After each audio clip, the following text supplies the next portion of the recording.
Good afternoon, race fans, and welcome to race number 5 here at New Hampshire for the Blazing Pedals Arca series. I am, of course, Brett the Jet here in the booth for Turn 3 Racing Network. Today, we're once again greeted with a guest commentator. We got Terry Foster in the booth. Terry, you want to say hi? Hi, Terry. Hey, man, what's up, Jet? Man, 5 races in, 4 different winners so far. I think we're going to see a different winner tonight, Brett. Yeah, I agree, Terry. It's been pretty good in the winners aspects. Like you said, 4 different races, 4 different winners. Gotta love to see that. Different names up at the top. And yeah, I agree. A little bit different of a track we're seeing here for the first time this season. So I agree. I think we'll see a different face in victory lane here once again and go 5 for 5. Yeah, I was watching practice there before we went live. Man, like you said, there's some names up at the top there on the speed charts in practice that normally we don't see every week. And kind of glad to see these guys up there and gal with Amanda Sherman. She was doing damn good during practice. So it's going to be an interesting race tonight, Brett. That it is as we pull up the timing and scoring here from qualifying on the left of your screen. Dalton Kilroe, Captain Fuel Save, with a quick time here tonight. Jamie Walker, always quick right there in P number 2. And rounding out our top 3 so far in qualifying, Sam Bumgard. So some good names and a few consistent names that we're seeing up at the top of the speed charts here for qualifying 5 races in. Yeah, definitely, man. I tell you, it's going to be a good race tonight. What we got 20, 35, 36 drivers out there tonight. So a nice size field again, as we've had so far this year. I just decided to take a sideline tonight and just sitting here with you tonight, bud. Yeah, I appreciate Terry. The door is always open for you to jump on in here. We had a great time with the Clash way back at the beginning of the season. Now we're 6 weeks later into the season here. And yeah, super pumped up for it. This should be a good one here at New Hampshire. Here, New Hampshire is a mile oval with about, I want to say it's something around 7 degrees of banking. Not too much, but we'll see cars straddling that first dash line as they go around here. You don't want to be too low, not too much traction, but you can always move up higher as the lane moves on and as this track gets rubbered in. So we'll see some cars using some different lines here tonight. But overall, the key will be as low as you can go, and of course, getting those good runs off the corner, as these cars will be a little bit loose on corner exit. The typical Arca stuff, as you know, Terry. Oh, definitely, man, definitely. And again, as I was watching practice tonight, a lot of these guys have different ways it's coming into corners, high, low, medium. It don't matter. I'm sitting there watching Mark Arthur right now. I think he's taking a qualifying lap, but man, I tell you what, I think we're in for a good race. Let's. I'm hoping we keep the cautions at minimal, which we've been trying to do this season. I mean, the first part of the season is always hard for us, but I think guys and gal is starting to come around for the season. Yeah, I agree. I think only had 5 or 6 last week, so definitely uh, pretty good there. New Hampshire can bring out some yellows just because the difference is in everyone's braking. Everyone, like you said, has a different line, different style to drive this track. So we'll see a lot of people trying different, of course, lines and different brake points. So that's where New Hampshire can get a little bit tricky. But overall, I think, yeah, we should see some awesome side-by-side racing here throughout this field as Mark Arthur goes P number 18 his first lap. That's because I have him up on screen. He went high in 3 and 4, so this should be his money lap. See what Mark Arthur does. He wasn't even the fastest in practice. He ran a 30.203 in practice. So let's see what he does here. Lays down on this qualifying lap. As he almost gets the wall coming off the corner. Just doesn't, so he will go to provisional pole with a 30.43. So he might get tonight's MF Racing Designs pole award there with that lap, a 30.43. That's a pretty moving lap, Terry, if I don't say so myself. Yes, it is. Yeah, yep. 30.430. Looking back at some of the other, even during practice, we had a 30.090 out of the Shermanator Corey Sherman. It is 3 Let's see, we had a 30.089. Brian D's in that 17. Mr. Soul Stealer doing pretty good. Ty Morosco in that number one, he ran a 30.085. Like I said, that was all on practice laps though. So Yep, as we transition over here real quick, I'll actually give a spin on the randomized caution wheel. We'll get this thing rolling, everyone's favorite wheel. We'll give it a spin here, and let's see what kind of number we get, see if the caution's early or late. And it'll be just over halfway at lap 109. So we know when the caution is, not all the drivers will. So a little bit of insight for everyone at home. Competition caution may be coming on lap 109 here tonight. just happened to see Mr. Feeney Motorsports says you want to try to get that 38 into the top 10 again tonight. Brandon, I hope you do, brother. You're a hell of a racer out there with us each and every week. So glad to see you back here this week too.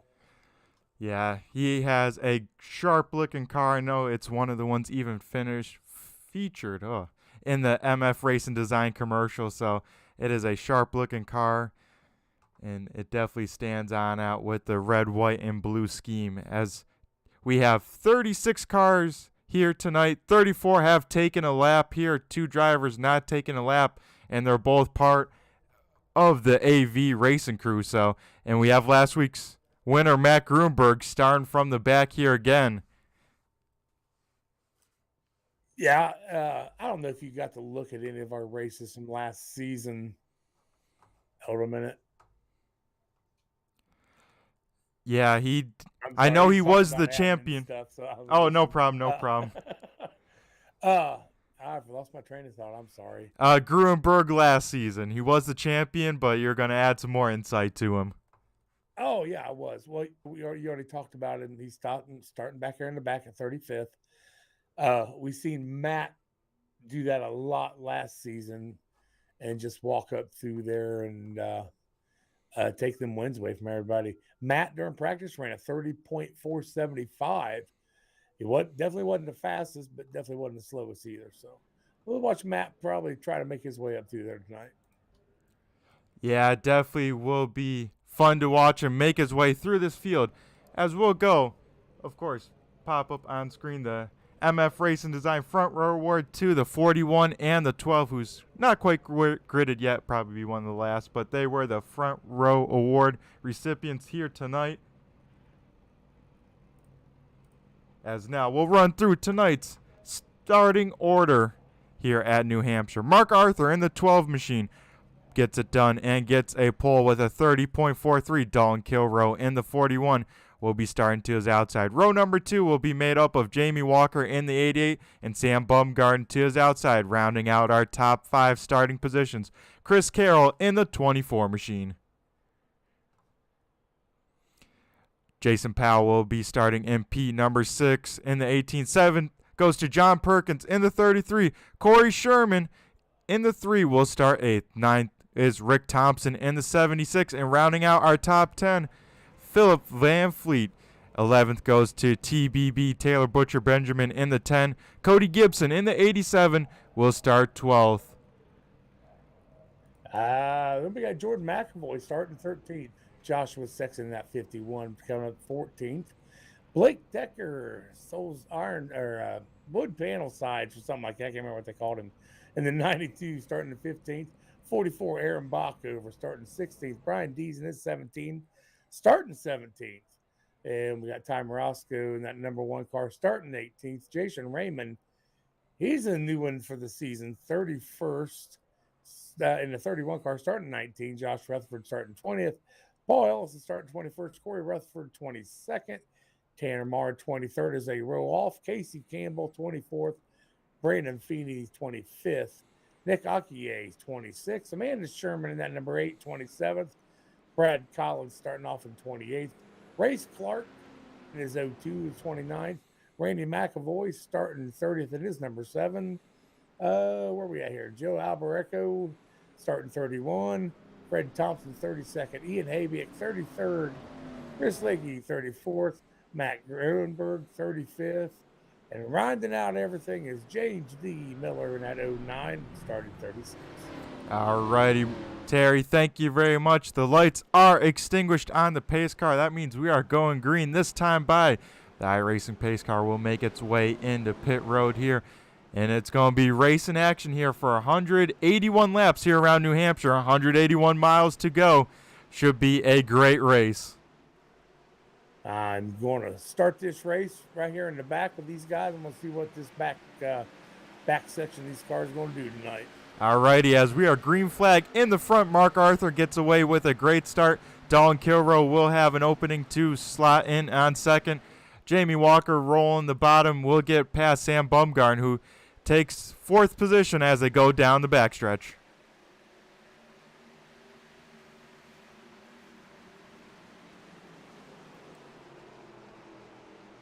As they're challenging for the race lead, Dalton Kilroe rolls to the outside of the 12. So we got side by side, door to door down this front stretch.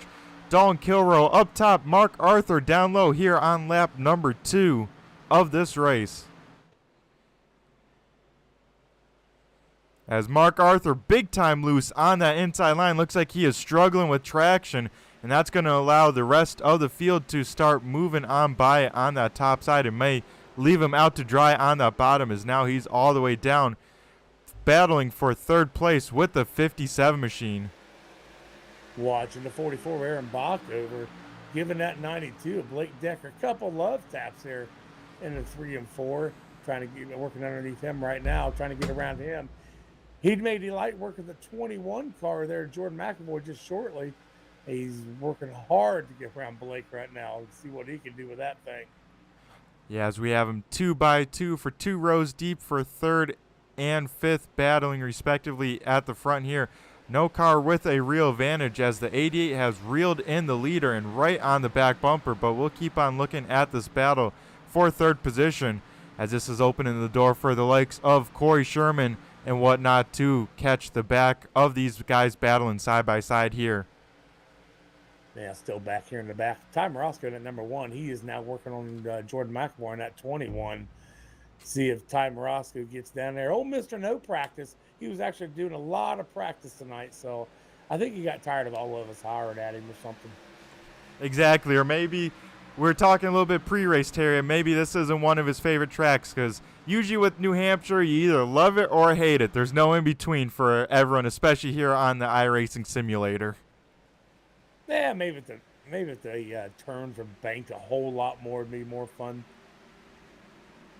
Alrighty, so Terry, you're more of a Dover person. Has a little bit of contact. The 87 machine gets in the back of the 89, gets them both very sideways. Somehow both drivers keep it straight, but behind them, almost three wide racing action as the field stacks on up.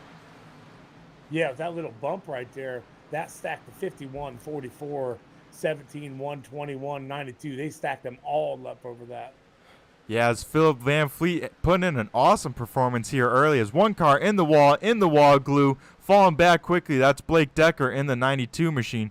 But as I was saying, Terry, Philip Van Fleet put it in the top 10 in qualifying. Very impressive. I'd love to see him develop as a driver as the season goes on, as he's more of a midfield guy, but loving to see that 89 Mopar machine here battling in the top 10 as a little bit more contact, and now maybe stuck on the top of 3 wide as they come out of turn 2. Man, that is tight. That 89, Phil Van Fleet, he is part of my team there at TNA Motorsports. I don't know if you've noticed, but he's had to cut out early on some races. He actually has to get out of the race by like 10:15 or something like that, so he can make it to work and not be late. So he gets these good runs, and all of a sudden we start having cautions, and man, it's horrible for him because he has to go to work. Wow, that is wild. Working third shift there, and it's still time to get on the simulator. But yeah, that's a bummer that he has to leave during the long races and give up maybe a good finishing position. So we got to keep these races on time just for this 89 machine alone. Yeah, that too. I mean, as an admin, we all did vote on the time change for this season, and starting to think we maybe shouldn't have done that, but it is what it is. I mean, there's no changing it now. But yeah, I think as the season goes, Brett, we'll start stretching these races out for not having so many cautions, and we're doing a hell of a job right now. Just about ready to take 10 laps in, so I think we're doing good.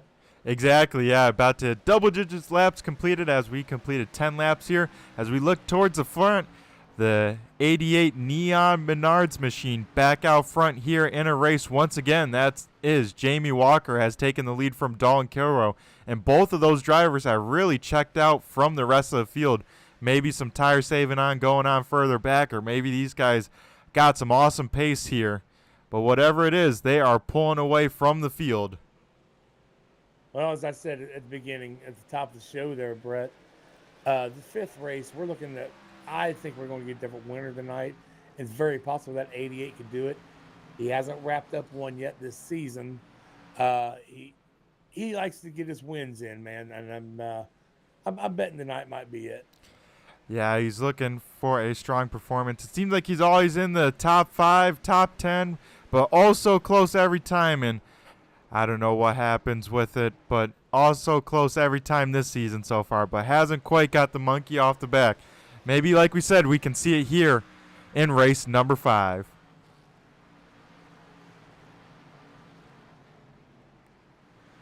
Still just scanning through the field a little bit, Brett, and nothing's really sticking out. I got the 4, I think working on the 31. I can't tell what that is. Yeah, that's too funny, Terry. I just clicked over to it, too. Tanner Marr just trying to get around the 64 of Josh Rutherford.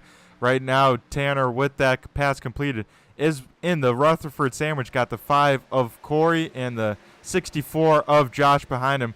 Now Blake Decker gets passed by the 5 here. And a little bit further back, we got Brandon Feeney getting around, or trying to get around, the 55 of Paul Ellison. So, real quick fun fact, that 92 of Blake Decker, he actually races in real life. Just a young kid. He races down around Baltimore, Maryland.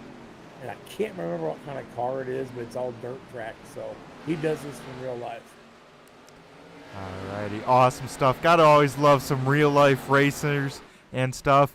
And if you ever got the time, especially with this season coming on around, be sure to check out your local short track, as there's always some good racing. I know I'll be at all of mine this season. Always pumped up for another great racing season. Bummer that everything's going up in price here rather quickly, so that's going to put a hamper on a few people's racing season. But overall, always a good time still, as we see the 92 getting back around the 5 machine as they roll through turns 3 and 4. Then I think I've already talked about this before, but Ian Habiak here in his 16, he's also a racer. He actually races go-karts professionally, does real good, and a big old shout out to Ian today. He won some kind of a bowling tournament, so congratulations, Ian. Alrighty, yeah. Awesome news out of the 16 camp of the TRJ karting machine.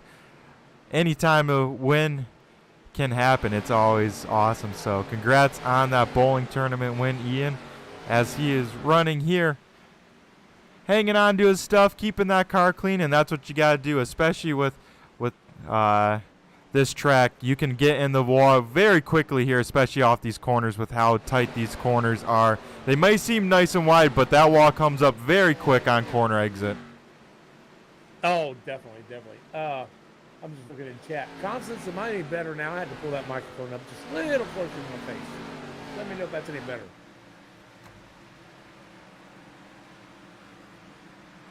Yeah, we can also try and move some sliders on my end as well. So I will turn you up just a smidge on my end too, and hopefully that will do it. So we'll try that on out. But I didn't quite recognize the car because a little different colors tonight. Matt Gruenberg in a white number 54 machine, up 13 positions. Of course, the biggest mover started in the back and knocking on the back end of the top 20 as of right now. Trying to crack into the top 20, I should say. Yeah, you're going to notice, Brett, these guys, we like to switch our cars into the season.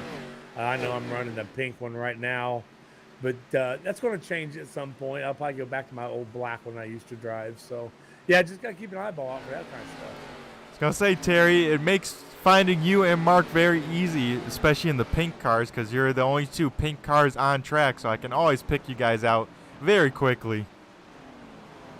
Yeah, I done that for my wife. I mean, she's a big old Flamingos fan, and I asked my painter to, hey, please do that. So that's what he did for me.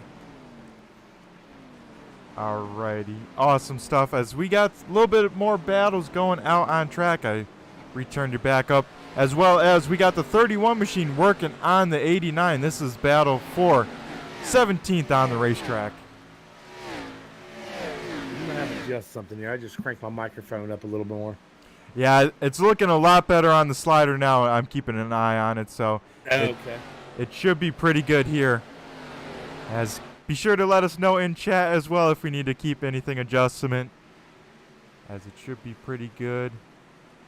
As not too much changed up in the top 5 here, Terry. Still Jamie Walker leading the way, Dalton Kilrow second, Mark Arthur in third, leading the trail of cars behind him made up of Sam Bumgarn, Jason Powell, Chris Carroll, and Corey Sherman, as well as John Perkins and Rick Thompson. Pretty much the top 10 right in a line there, with Taylor Butcher Benjamin just hanging on to the draft right behind, rounding out our top 10 as they run. Yeah, I just noticed something in chat. Old Coffee Man's out there. Coffee Man number 6. Why are you not on track tonight, Derek? Oh, man. That's Derek Paulson. Gotcha. We'll have to ask the tough questions here. We'll have to see what the excuse is. As, of course, with different paint schemes, we jump on board with the 10 of Taylor Butcher Benjamin. He's also in a different paint scheme tonight. The Nifty Lions, Penn State number 10 machine. I like to see it, but he's a rival in the Big Ten to my school of MSU, so can't like that paint scheme too much. Now I know what I'm going to be painting my car up as. OSU, baby. OSU. Ohio State. Oh, man. That car's going to get 0 airtime then, Terry. I can't have any of that. Yeah, you talking about local tracks, bud. I try to get up to mine a couple times a year. I go to this little thing most people ain't never heard of it called Eldora. Oh, yeah. Who knows of Eldora, man? No one knows of that track.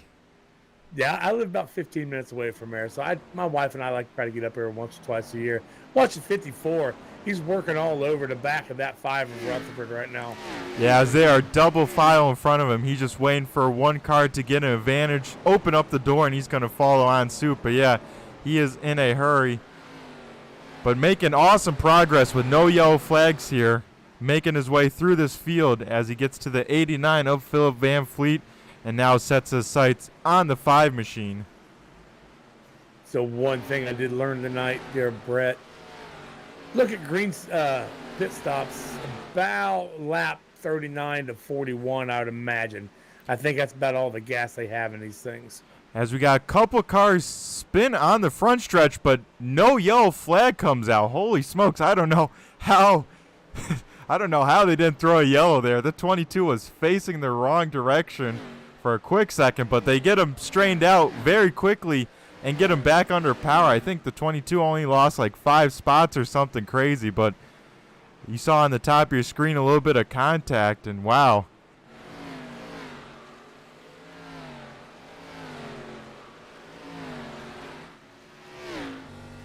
As a 73, I think, got the worst end of that. Got some pretty good right side damage as we look at the damage on the nose of his car here. But that can all change with the yellow flag. Bunch everyone back up. And, of course, get some fresh tires on that thing, because now those tires have to be a little bit hurting after spinning. Heats them up very quickly. And one thing these Arca tires don't like on this sim here is heat. Now, Brett, I don't know if you know this. They changed tires last week, or the last update, they changed tires. Oh, man. I don't think it's the Hoosiers. And it's not Goodyear anymore. Yeah, it's the General Tire, right? There you go, General. Yeah, I can remember it. Yep. All right. So interesting. Yeah, I actually did notice that at Twin Motegi. I'm like, whoa. I said Goodyear, and then I looked closer at it when they were rolling under yellow. I'm like, oh, that's General Tire. So yeah, These things have gone just like the real Arca cars. Now they just need to update the bodies, and then we'll really be all set. Derek Paulson, Coffee Man number 6, down in Florida vacationing. Good place to be, Derek. You know where I live in Ohio. We're a little cold today, and I'm sure up there where you live, it's probably a lot colder. Oh, yeah, we had snow again. I'm like, dang it, can the snow be over? And then typical Midwest weather, especially in the north, 70 degrees on Wednesday. It's like, what the heck's going on? Can we just have consistently warm or even just consistently 50s or 40s? I'll take that over the 20s snowing and then all of a sudden 70s later that week. Yeah, I think we're supposed to be Wednesday down here just south of you. Here in the Buckeye, I think we're supposed to be at 70, 71 or something Wednesday, then back in the 40s Thursday. So, yeah, let's all get sick. Exactly. Nothing like breeding the good old flu. That's right. Watching the 5 of Blake Rucker, Corey Rutherford working on the back end of Jordan McAvoy. Oh! McAvoy gets a little... That ain't McAvoy. Who is that? Blake Decker. I think these two are still going at it. These two have been battling here for, I want to say, 20 laps. They cannot get away from each other. One car will get around him, then the other will get back around him. They have been battling hard. And right behind them, old Gruenberg just waiting to try and get around both of them, but can't really do that if they stay side by side here. And with the 5 getting to 92 like he did just a little bit, that had to give the 54 some bit of a pucker factor. Oh, yeah, it's always scary watching someone get in sideways in front of you. You're like, oh, man, are they going to save it? And if they don't, what kind of evasive action do I got to take here in the next millisecond? So definitely a pucker here at New Hampshire as the 09 machine gets into the wall coming off of turn number 4, but does a great job not getting sucked into it and losing a whole bunch of time. As James Miller has followed the 54 machine for the most part from the back here. They're both up 15 spots, him and the 54, as Gruenberg trying the high side here on the 5. We'll see if he can get it done. Looking underneath the 5 now. Yeah, crosses him on over. Carries the momentum from the high lane, then on corner exit, cuts it on down in the preferred line now. As long as the 54 can put down the power, he should have that spot here coming off the corner. As the 5 gets big time loose, but keeps it facing the right direction and keeps it off the cars around him.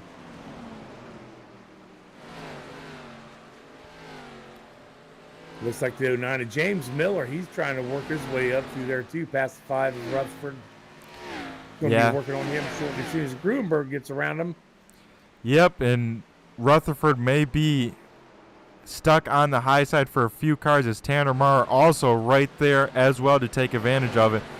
As the 54 able to get to the inside of the 92 while he was passing the 5. So now there'll be 2 by 2, 2 rows deep here as the 09 now shoots to the inside of the 5 machine. Those guys are bringing number 4, Tanner Marr, along with them for this ride. That they are. He'll have to get to the inside of the 5 here into turn 1 and get that position. Looks like he'll try and do that. We'll see if he can make that inside stick and, more importantly, get the run off the corner as the 54 is still side by side with the 92. Brett, the way that 5's running makes you kind of wonder if he didn't chew up his tires. Yeah, that is something we'll have to definitely keep in mind, especially that right front here with as little banking as there is at this track. It can punish the right front very quickly if you're too aggressive and, let's say, overdriving the corner too much, which means carrying too much corner speed on entry and in the middle of the corner, thus putting a lot of wear in the tire quickly. And, yeah, with the 5 dropping here, of course, stuck on the high side doesn't help, but, yeah, we got to wonder, did he use up his stuff too early? They keep going green like this, but this is going to be a hell of a race tonight.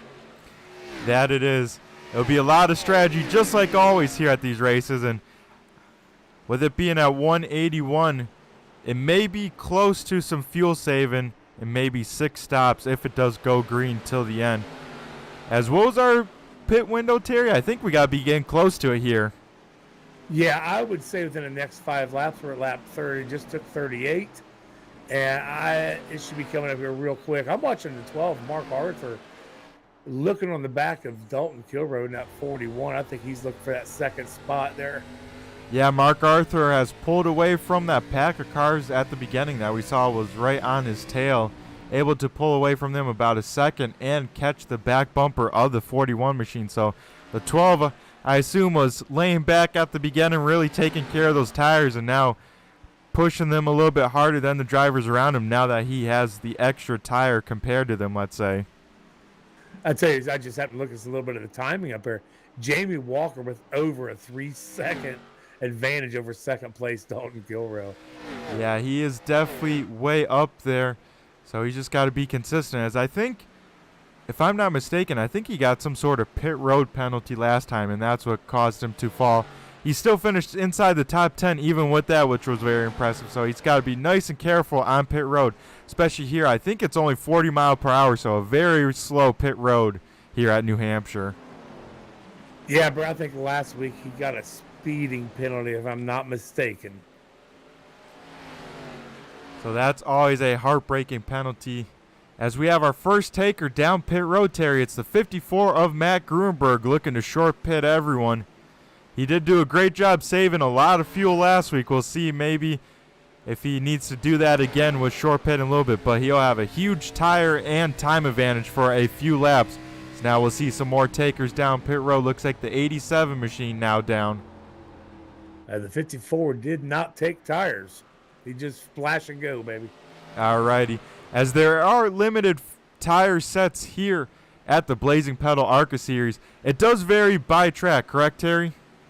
No, we give you 4 sets plus the one you're running, so you basically get 5 sets of tires the whole race. Alrighty, good to know. So yeah, that's why you'll see some strategy here at this series with sometimes taking just fuel or tires or whatnot, because there's a set amount over the wall, which is 4 tires, which Terry just told us. So good to know. I'll definitely write that on down, as a lot more cars this time in here on 42. And if I'm not mistaken, I think we moved to 60% fuel. Watching the leader, 88, just hit pit road, Jamie Walker. I'm going to stick on him and see what he does. Yeah, as Mark Arthur, big time slide getting into pits, keeps that thing facing the right direction and whatnot, as the rest of the guys down pit road this time do. But Mark Arthur had to dance that car big time to his stall. We'll see if we see any sides of the 88 come on up. It looks like no, so it looks like everyone taking fuel only, saving those sets of tires. 57, Sam Bumgarner. I seen the right side of his car go up.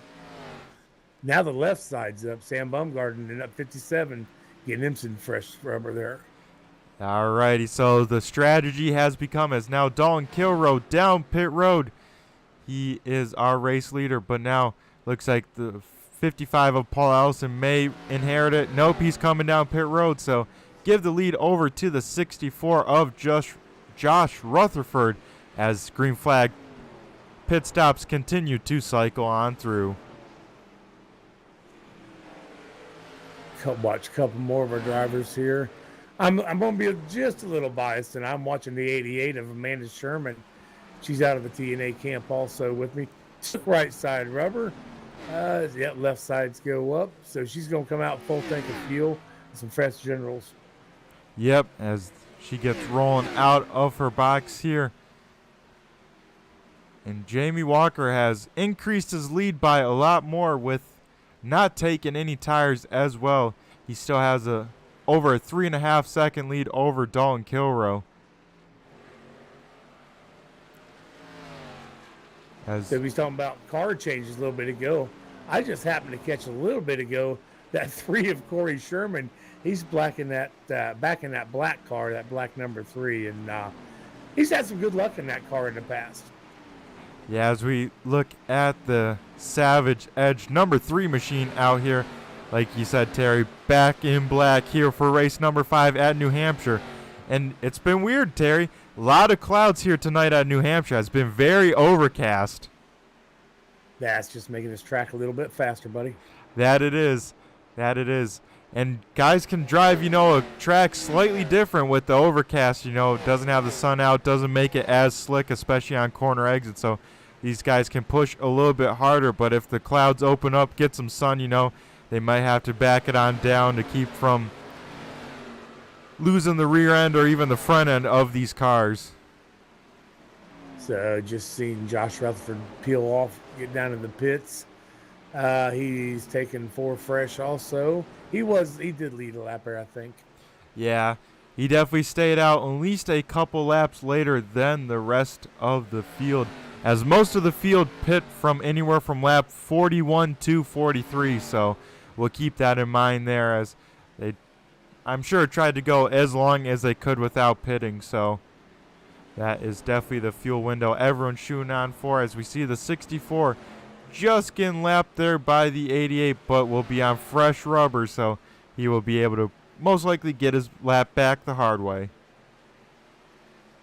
If I'm not mistaken, the people out there in chat, Constance Keith, I think that's Mark's mom, and Lori Lyle, I think that's his sister. Correct me, ladies, if I'm wrong, please. But one thing they for sure are, Terry, are big number 12 Mark Arthur fans. I'm sure I was getting cussed out last week with what I'd done to Mark. He swears I hit the brakes on him, but I know I didn't. We had a couple words in the team speak or in the chat, and I just lifted my gas pedal a little bit.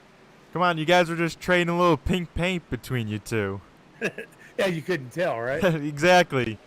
Couldn't tell which car it came from. As we look at the number 12 Barbie machine, gotta love the Barbie machine running in P number 4 as they stand right now. Chris Carroll was able to leapfrog him, get into P number 3. They both, it looks like both took tires, as they both had 14-second stops, but the 24 machine a second quicker on pit road, so maybe that was the difference. Chris Carroll running in the 3rd position for the USAFirearms.com machine. So something I just noticed, Josh Rutherford in that 64 just flew past that 88 of Jamie Walker to get that lap back. Remember, the 64, he's on fresh tires. Jamie did not take tires on that last stop. Yeah, I thought with you, Terry, a lot of cars would do it, but it only looks like maybe 3 or 4 cars did not take tires that time. So interesting call. I like it out of the 88 machine with that huge lead. He could afford not to take tires, as the field is catching him. The number 18 of Jason Powell is reeling him back in.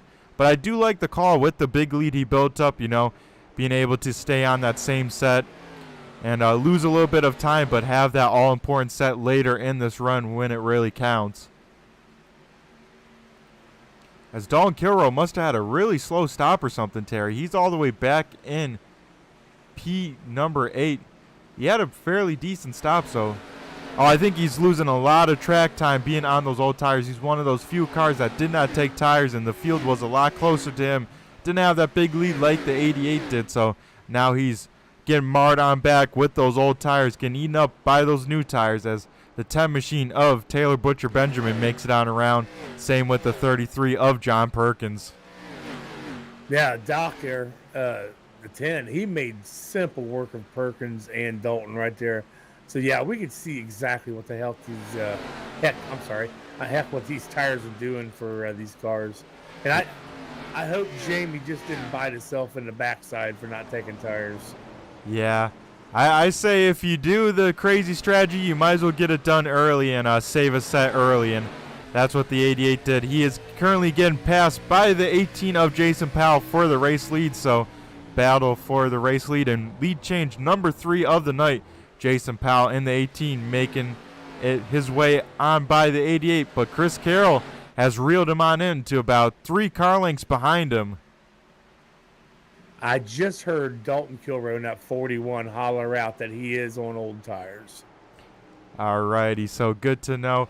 Trying to let the drivers behind him know probably not to run him on over, as I'm sure he's lifting a lot earlier than the cars around him. Really taking these corners easy to keep that car underneath him. I think everybody's just biding their time to get around to the 88 of Jamie Walker. Mark Arthur at 12. He's working his way around him now.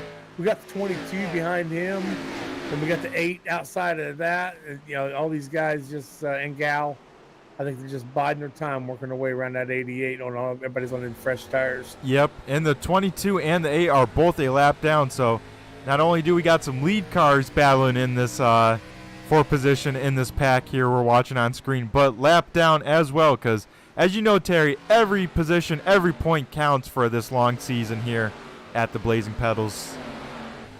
So one thing, Brett, that, you know, at the beginning of the show, you done the wheel spin. Mark does tell us what lap we have to go to before we get the caution. So I can see Amanda right now going to be working all over Brad Collins. Hopefully try to get her lap back and be that lucky dog, or Brad just might say, no, I don't think so, girl, not today. Just keep on moving. Yep, exactly. As there's always battles on track, no matter what position you're in. There's always something worth fighting for here. But so far, Terry have been cleaning. Ooh, 22 gets into the wall there, keeps it straight. But I was just about to say, so far we've been clean and green for the most part. Had one little incident, did not bring out a yellow, but stayed green flag for the first 58 laps. Shown to be a good sign for a good race here. I thought I seen a little bit of damage on that. On that 22 earlier. I'm looking at it now. I don't see it. Yeah, I have a little bit on his left rear. It looks like probably his pit crew when he came down, you know, buffed out the fenders just a little bit, but I see just a little bit of wrinkle in the left rear quarter panel right below the sponsor. Yeah, I see it now. Yep. Okay. So I got her all fixed up as he working around that 16 car, VM Haybick, or Haybick working around him. Bringing the 57 and Sam Bumgarner around with him also.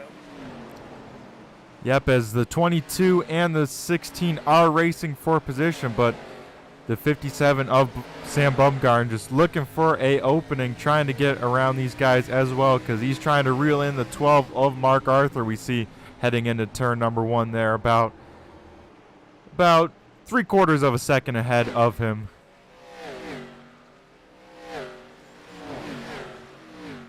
Yeah, 76 Thompson. Wow, he's got that thing just a hauling around this track. Yeah, he came through that opening, just barely made it work as they got a little bit squirrely off of 2, but able to get it and stay right on the back bumper of the 57 machine. Right now, Rick Thompson running in the top 5 in the 5th position, as he does have the 3 of Corey Sherman right on his bumper as well. Yeah, Corey told us last week, you know, we text all week long and stuff through the TNA team.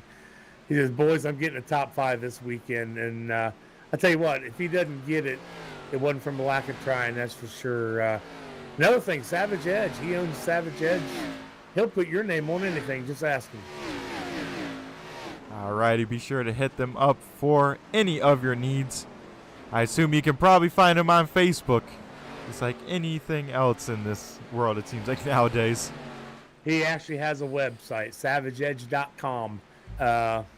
He does a lot of cool work. I encourage anybody to go up here and need something lettered or something made with graphic. Corey's awesome, man.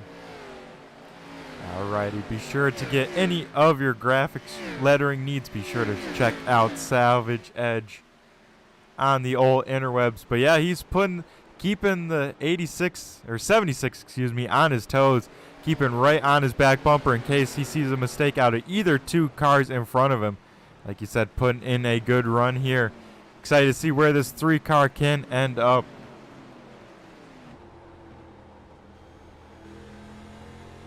As I look through the running order, not too many people super close battling for position.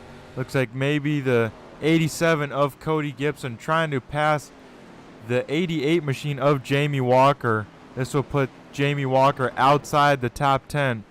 But we see him fall in here and think, oh man, what's happening to the 88? Like we said, he is on old tires. One of the few, as the 87 makes quick work of him and moves himself into the top 10 here. I was watching that 71 there, that Priority Auto, Chris Legge, and watching Jason Powell just walk right past him. That put Chris first guy lap down so far. Yep, so the 71 machine running in the 28th position, first car a lap down. Now Josh Rutherford will have to be careful as Jason Powell maybe about an eighth of a track back here, but closing the gap.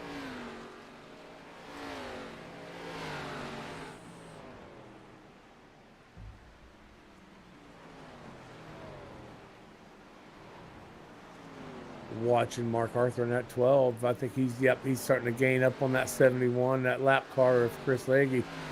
I think Mark, I don't think he's racing as hard as he was a little bit ago. I think he's just biding his time too, waiting for this caution. Maybe what was it, lap 109? I think it was. Yep. Competition caution coming on lap 109. So everyone trying to make it there, probably in one more stop as he gets to the back bumper of the 71. We'll go to the inside down the front stretch. And Terry, we got a question for you. I don't run these Arca cars too often, especially with this tire update with the Goodyear tires going to those. We got Shelly Cook asking, have you done the math on maybe the average lap of what they could last? Probably maybe until they get around 50%, let's say, because once it gets past there, the handling really starts to go away in any sort of NASCAR car. So I know Shelly, actually. She lives the next town over from me, over in the little big city of Union City. Shelly, as we noticed last week on the cars, our tire wear was not nearly as bad as it has been in the past with the other tires. So we could run 2 stints, say in 2 fuel runs, about 60, 65 laps, and still had awesome tire wear. We were still in the high to mid 70s. So yeah, I like this tire a lot better than I did the other one. Gotcha. Appreciate the insight, Terry, especially as a driver out here. Getting to experience them last week, but yeah, anytime the tire, usually any sort of tire here on iRacing, once it goes below 50%, then the handling really starts to struggle, whether it's turning under with the right front or getting off the corner with the right rear. So 70% after 60 laps, especially around Twin Motegi. That was actually the first time I've been there, Terry, so not quite sure how aggressively they wear the tires there, but that's still pretty impressive to hear that you can get that long of a run with that little wear. And Brett, you know just as well as I do, if you turn this steering wheel hard left, that's just going to eat up that right front. I mean, you got to be patient with the car. You got to just mind your P's and Q's out there. Try to hit your marks where you can turn that car without cranking it, to make it turn. So, and I'd say I'm watching the 12 of Mark Arthur. That's exactly what he's doing. Yeah, the more you can get it to turn with the brake pedal, of course, the less wear you'll put on these tires, the more you can make a long run happen. But you can always go too far with it, Terry. Put too much rear brake, and it's a recipe for a disaster. Okay, we can talk about that for a second too. So the way the cars are set up, Mark does the setup, he adjusts it, and we have anybody who wants to build a setup that's in our league is more than welcome to do it, and we will try it. Whoa, Mark gets a little sideways there coming off of 4 there. Yeah, too aggressive on the loud pedal there, but keeps it under him and does clear the 64 there, so now has clear track to the front 2 runners now. So one thing I like about this car and the way we set them up, you can turn this car with the brake pedal and the gas pedal. So like when you hit the brake, it's going to turn left on you. Then if you give it gas, the back end is going to push out. That's going to help you turn more left. So I love this car. Mark Arthur into the wall a little bit there. Yeah. I don't know if he got anything off of that, but this cars are fun to drive.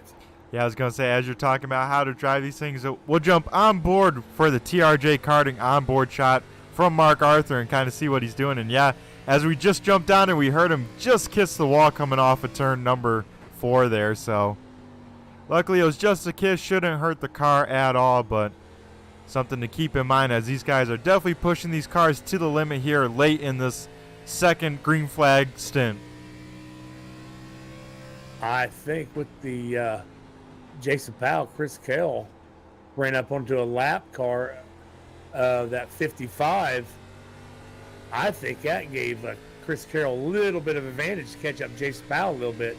I mean, they're less than 0.3 seconds right now. So Yep. He's right on his bumper. Yeah, within 3/10, and that's about a car width, car and a half, maybe 2 car lengths. So they are nose to tail right now as we see the battle from Mark Arthur's point of view. But something to keep in mind, it seems like most of the guys are doing it. Kind of coming in low, breaking straight, coming up a lane, and then getting their car to turn at the apex and getting a straight shot off. It seems like that's the optimal line here around New Hampshire.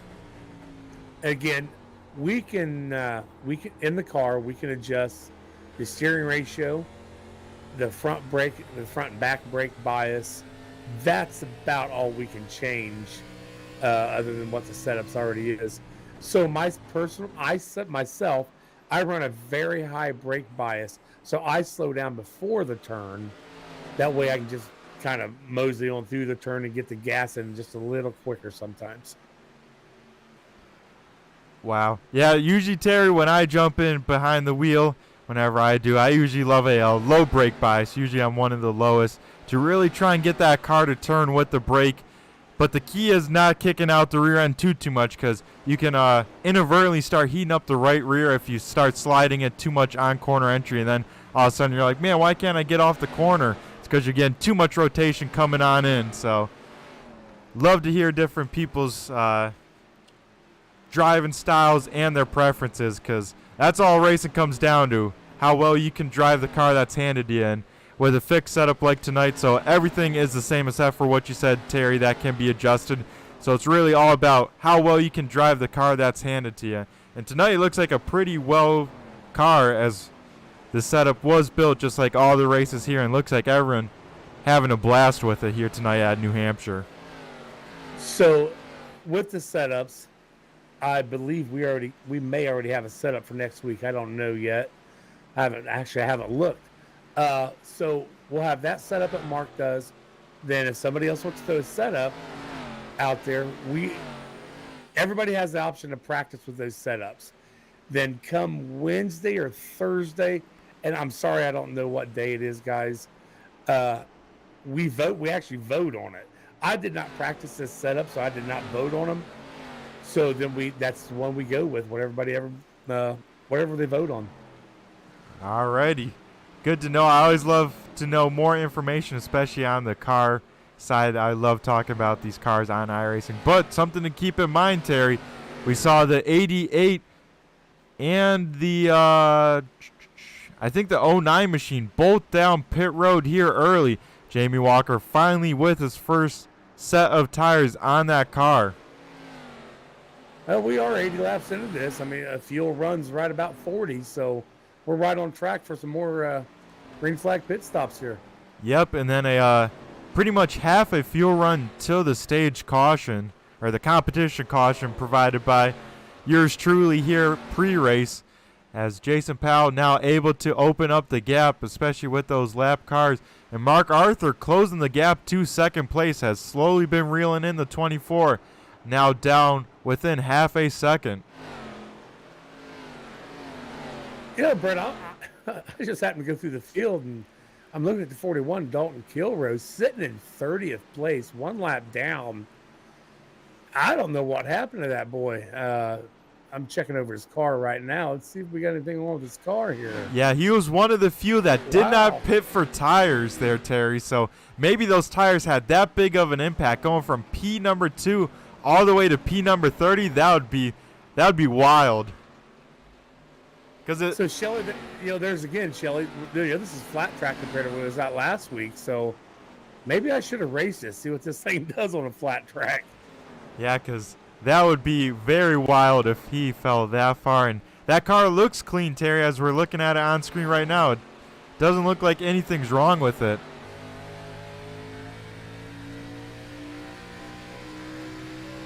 Man, we keep seeing Tanner's name out here in the chat. I'm going to take a look at Tanner. Number 4 car. Out there all by himself at the moment, running 15th now. Yeah, absolutely no pressure behind him. Next car about 5 seconds back, but then out front about 2 seconds in front of him is the 31. Trying to get in the top 10, especially with these green flag pit stops. Just about to start here. We'll see him, but he is currently up 10 positions, so he's moving in the right direction, which is always a good thing to see.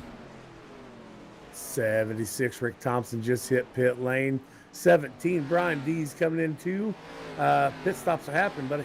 Yep, they are, and with that, the front two have pitted, the 18 and the 24, and that hands the race lead over to the 12 machine of Mark Arthur. So Mark will lead a couple laps here. Rick Thompson at 76 rolls off just a little bit of gas and gone. As we're looking at the 12 of Mark Arthur, he's trying to go a little bit longer in this run. I hear him clutching it on corner entry, trying to save a little bit of fuel. So interesting strategy from the 12 machine, trying to make sure he goes a little bit longer, maybe try and save that set for when. He just hollered out his pit. Here he comes. Yep, as he is on the apron, had the 18 go around high around the backstretch, and here comes the 12 on pit road.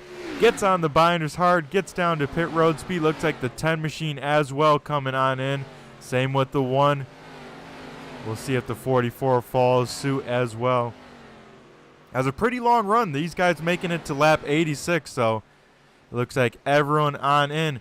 And Chris Carroll able to leapfrog the 18. Chris Carroll not taking tires in the 24, so he will reclaim the race lead here once he gets past the end of pit road. Jason Powell did take tires, it looks like. Mark Arthur jumping on out without taking tires. He may slot into P number 2. They just got to survive for about 20 laps here, not lose too many positions, and then the stage caution will come on out. Now I'm wondering if Mark actually set up his fuel for just to run these next 14 laps or whatever laps is left. I don't do math good. Yeah, I believe it should be around 12 laps left here in this run. So yeah, that would be pretty smart to do, to try and make sure that he comes out and gets the advantage to come down pit road, because all these guys will be coming on in there to top on off on at least fuel, and I'm sure some drivers will be taking tires. Oh, wait a minute. 109. I was thinking 100 for some reason.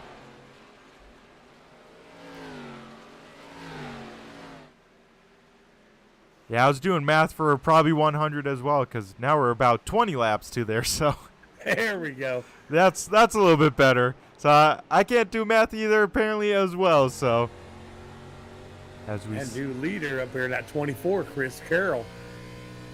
Yeah, a little bit different paint scheme from last night as well. Another driver with a different paint scheme was running that Rainbow Warrior scheme, now with the blue, black, and silver machine. Pretty sharp looking scheme, if I don't say so myself. This is interesting. The 18 car, Jason Powell, behind the 12 of Mark Arthur. We seen Jason out here dominating a little bit ago. Yeah. I just wonder if I think he's going to make easy work of the 12 car here. Exactly. They almost made contact off of turn number 4. I think the 12 got a little bit loose or something, but the 18 making quick work of him. The 18 did take tires, so he should get the 24 as well before this competition caution and reclaim the race lead. But a lot of strategy that time. About half the field took tires, the other half only fuel.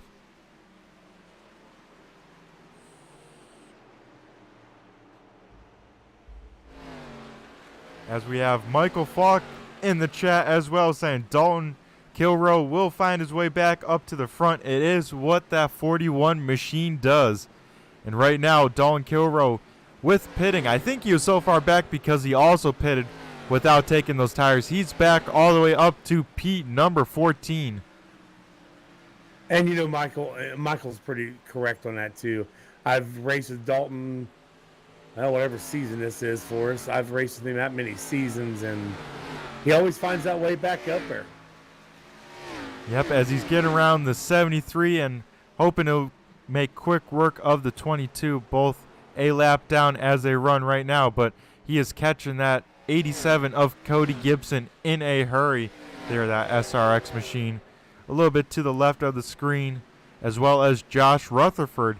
He is back inside the top 15 there as the 41 makes easy work of him through corners number 3 and 4. Watching Jason Powell, man, he's just on a rail on that 18 car. Yeah, making quick work of our old race leader, Chris Carroll. 18 machine back out, leading the point here on lap 92. Is it too late for me to switch drivers I want tonight? Well, maybe not. Maybe not. You know, maybe we'll give to the end of the stage caution because, you know, things can change after that very quickly. Okay. I'll keep that in mind. As the 18 machine back out in front. And look at these two guys from the back, now inside the top 5, both of them, James Miller and Matt Gruenberg. Miller up a whopping 32 positions, Gruenberg up 30 positions as they run. So I'm thinking Matt, when he took that first set of tires, just saved and saved and saved, and I think he's on a tear now. He's wanting that front spot. Exactly, and to be up inside the top 5 with no yellow flags, holy smokes, those two cars, they got to be impressive. And not only do they know how to run fast here being up that far, but they've had at least 30 cars to pass, so they know how to pass here. So they will keep that in the back of their minds as they pretty much have the toughest people to pass here, which is the guys left in the top 5. Samantha, he's very well doing that. He's coming up through the field really good there. So I'm also watching Jason. Man, he is just putting distance in between that number 24 Chris Carroll in second place. And one car slowed down the backstretch. I think the 38 of Brandon Feeney got in to the wall. And as I like to say, Terry, got in the wall glue, especially with these Arca cars. You know, the right rear sticks out a little bit further, and once you get that right front in against the wall, it's going to take a lot of effort to get that thing off the wall. He was stuck against the wall down that whole backstretch and lost a lot of time there.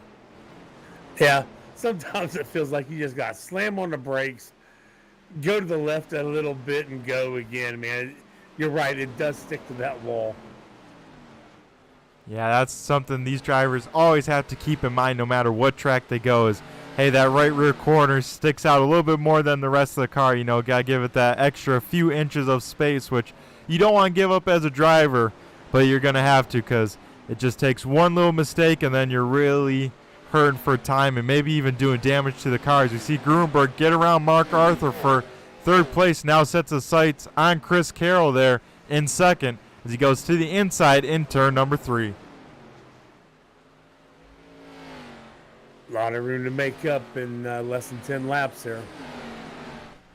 That he is. Jason Powell has checked out now to about 2 1/4 of a second lead over now the 54 machine, but the 54 machine already trying to cut that gap down.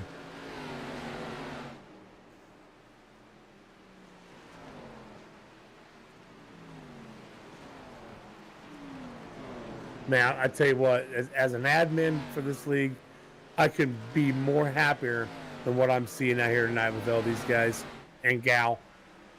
Yeah, that is correct, Terry. There's been some awesome racing all clean throughout it, so awesome job by each and every one of these drivers to put on a show. And man, we're just about to hit triple digits laps, over halfway home in this race, and already being a barn burner. I can't wait to see what the second has to offer as we see the 51 get around the 5 there. That is for 17th on the track, but Gruenberg not really closing the gap, kind of running even to the race leader, maybe just making sure he saves his stuff and gets ready for this competition caution coming here in 10 laps.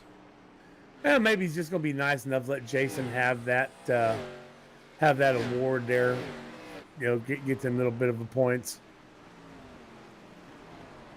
Yeah, he'll probably do that as he's losing a little bit of time, maybe that 54, making sure he keeps those tires underneath him. But Jamie Walker, he's also back here on the back bumper of the 09 machine.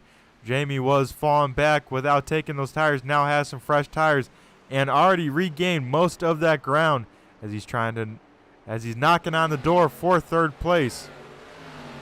So, Brett, I'm looking at the points as we speak. Matt Gruenberg is in the lead with 386. Jason Powell at 102, back here in 21st place. So, yeah, these points would help Jason a whole lot. So, let's see what happens here in the next 6 laps or so. Yep, that is very true. 7 laps now, huh? Yep. As yeah, this points battle is still early in the season, but you always want to keep just a slight eye on it. You don't want to points race too much because racing can become very frustrating very quickly, but it's all of our instincts, to check out the points after everyone, just see what's going on. As when the playoffs start, what are we taking? The top 16 in points, is it? Yes, sir. We take the top 16. No, okay, let me rephrase that. A win and you're in. That's just plain and simple. So right now we got 4 guys that's won. If the season would end like this with just the 4 guys, we would take, the top 16 in points. Then we go down to, 8, then 4, then championship. Yep. Yeah, because as we see battle for third place, Jamie Walker down low in the 88 machine, James Miller in the 09 up top. But yeah, Terry, it should be interesting as the season goes on. I'll start color coding for these viewers at home, start putting different color to the race winner so we know who's all in there. But yeah, if this pace keeps up, you're going to have to do more than just win a race, as the 76 machine gets big time sideways, keeps that thing on the track, but he had a big slide off of turn number 2 all the way down to the grass. I think I might have said that wrong. I think we go 16, 12, 8, 4. I think that's how we do it. Yep, that sounds about right. Eliminating 4 at the end of each round. So super excited to see the playoffs. But that's everyone's goal as they run, of course. Get a win. You don't have to worry about it. But you'll have to be points racing for them. I would have to assume towards the back of that and try and point your way in. And then once you get in, the points reset, and then it's fair game. Doesn't matter what kind of regular season you had. If you can string together some awesome races, you never know where you could end up. Very true, very true. I'm watching Grunberg work his way around lap car of Mr. Fred Thompson there. Well, I'll tell you what, we love Fred in this league. Yeah, each and every week I love to see him out here in that black and orange machine. Gotta love the guys that stay consistent out there, running the laps, being supportive. And they always get a little bit of screen time from me as we do look at the 46 machine of Fred Thompson. I was just thinking, Matt Grunberg may not want to look in his mirror. Jamie Walker just made a heck of a run up there to him. Yeah, he is closing the gap very quickly to the back of the 54 machine, trying to get that position before we get this caution here in 2 laps.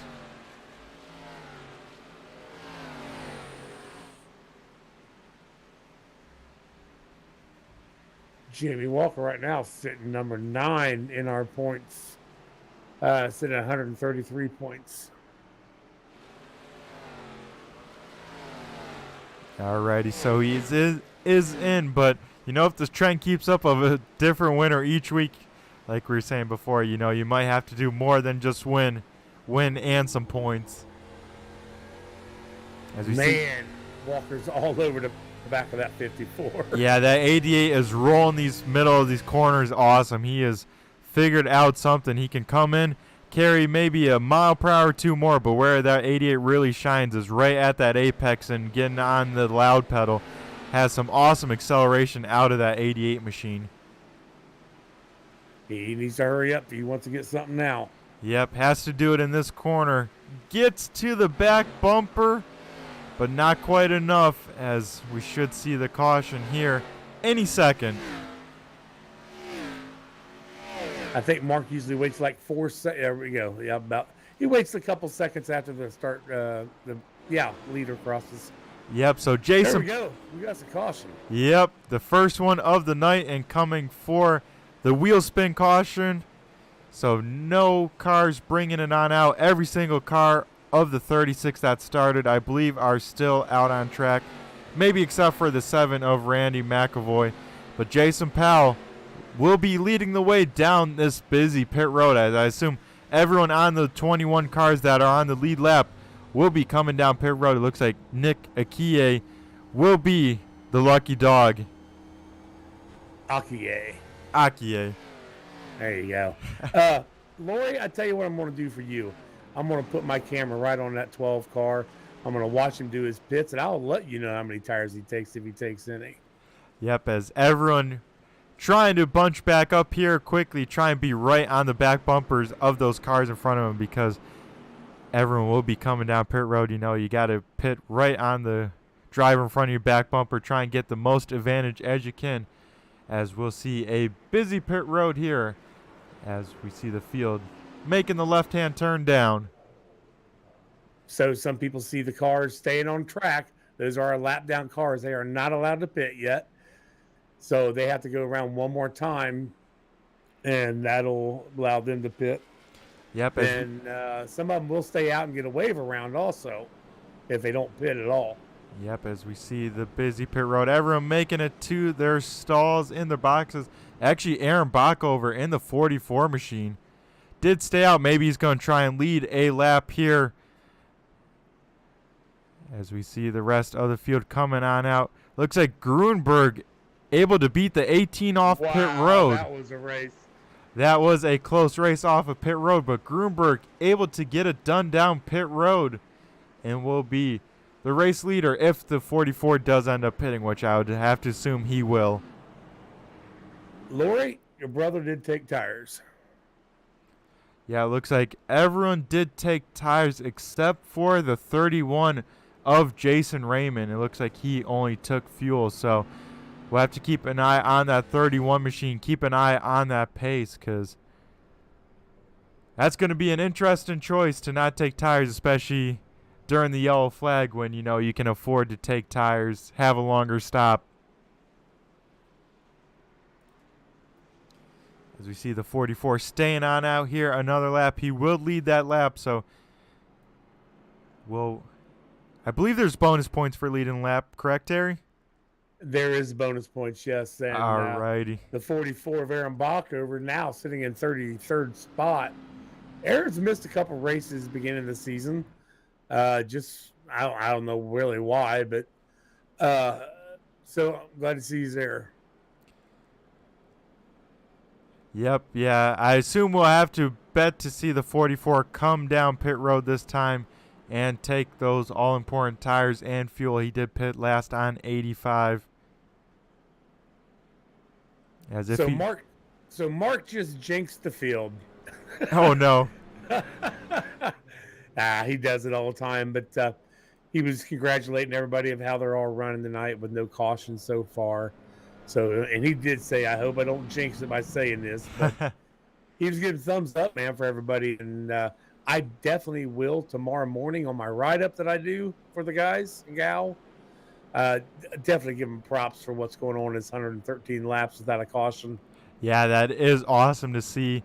Got to give a huge shout out to all the competitors out on track because this is a huge field, and to not have a yellow shows just the skill of every driver out here. But Aaron Backover does stay out. He will be the race leader. He will control the start once the pace car heads down pit road. That makes Matt Grunberg restart on the high side. So this should be an interesting restart here as they head into turn number one as the 44, one of the few cars on old tires.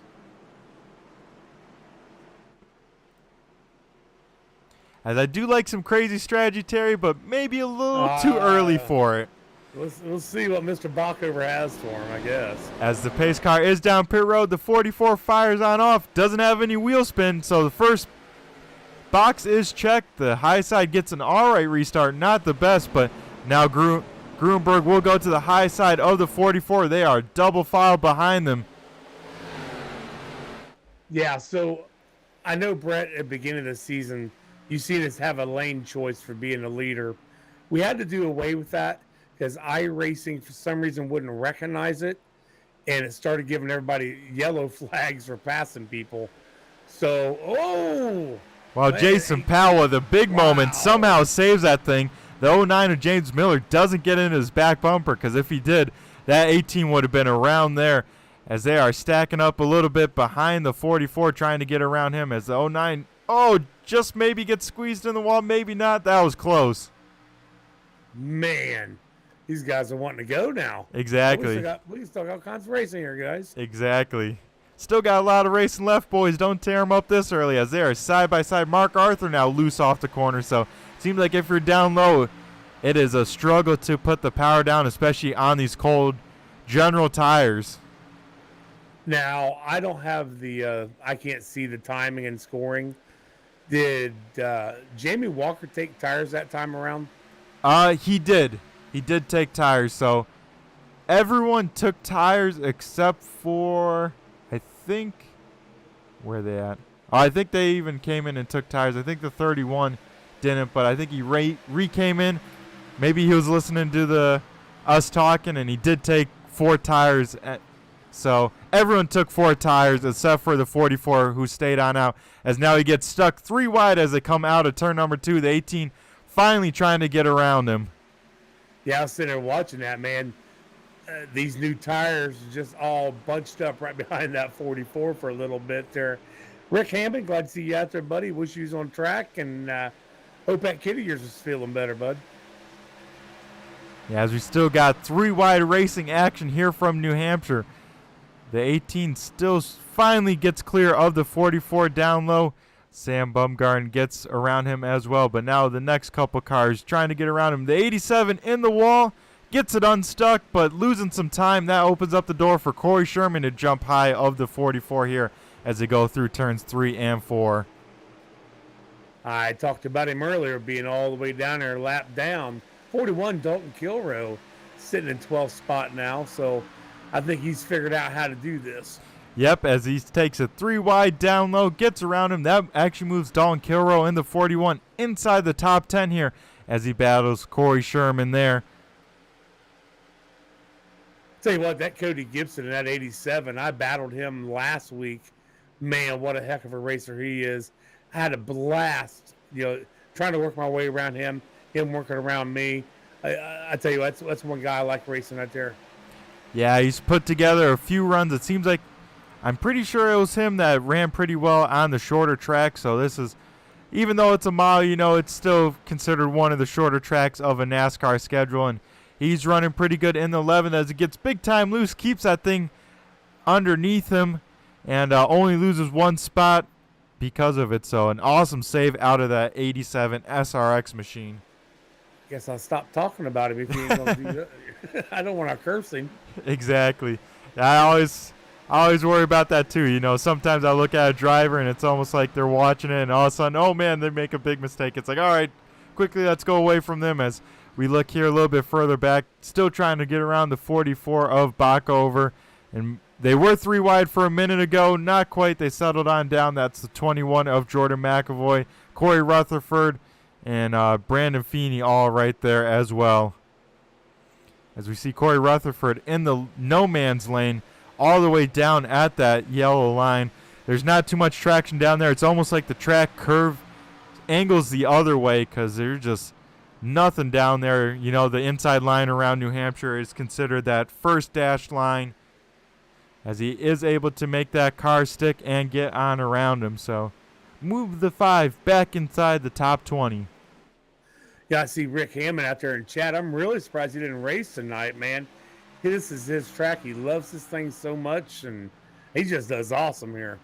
As we look back at the front, battle for the race lead. Jamie Walker down low, Matt Gruenberg up top. So Jamie Walker trying to reclaim the race lead here. Gruenberg not giving it up easy, though.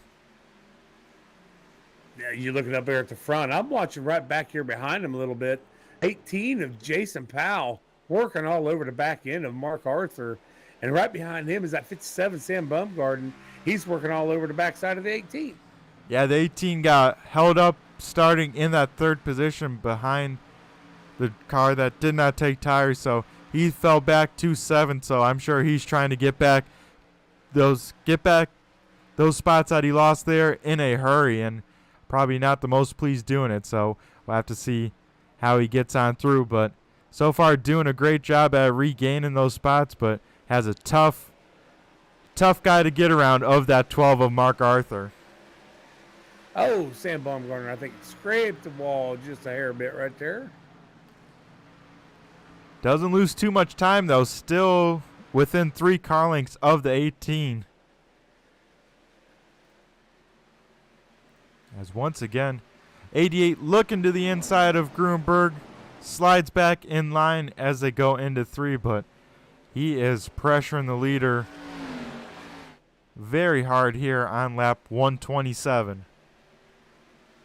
Yeah, Theo 9 and Miller might be just sitting back here and says, you guys go ahead and mess up. I'll be there. Don't worry about that. You just go ahead and mess up. Exactly. You two use up your tires in front of me. I'll sit back here, hit my marks, take it easy, and then here in about 10, 15 laps, start turning up the wick again, and just drive right on by you like you're standing still. Yeah, Chris Carroll right behind Miller.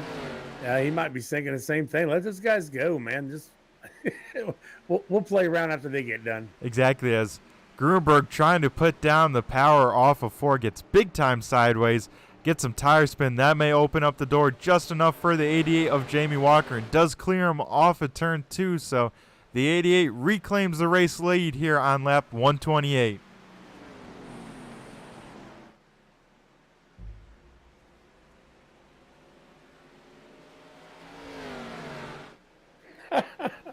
Okay, Rick, that's what I kind of thought, buddy. So, yeah, I'm glad you're not here. You'd be walking away from these guys. Yeah, as Rick said here in the YouTube chat lands, with all his official wins at this track with Mark setup, I was asked not to race. He would make this race a little bit more boring than it is. So, now Rick Hammond, he's also part of the TNA Motorsports team there with us, and he's got a sick kid, and I know he done something to his back last week, so he's kind of he'll be better. We'll see him in Kansas probably. I think that's where we go next. Alrighty, yep, always good to see him out on track. But as we look on track here for second position, James Miller has reeled in the 54 machine and maybe starting to now put the pressure on his teammate.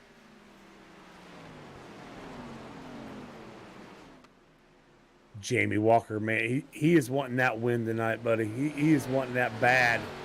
Yeah, and if he does get the win tonight, Terry, that makes it 5 for 5 on this season of different winners. Hey, Brett, I just had to look at the lap count, buddy. We're less than 50 laps from ending this thing. Yeah, we're getting to the quote-unquote closing stages here in a hurry.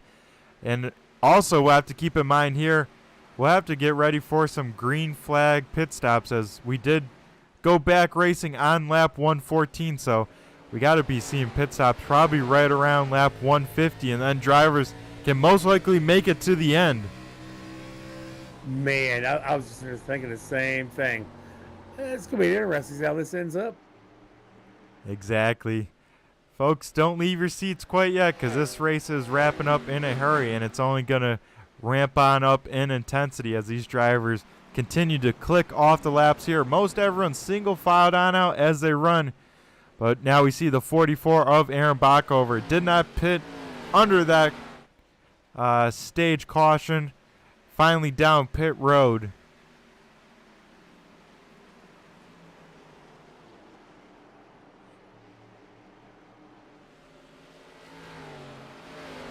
Something I'm going to be doing when after this next round of pit stops, I'm going to kind of be watching the 41 getting in car. Captain Save Fuel there. He does a hell of a job doing it. He never tells anybody his secret either, how he does it. That's the key. You got to give a little bit of tips, but you can't give it all away. You got to keep your advantages. One of the biggest movers, we haven't talked too much about him.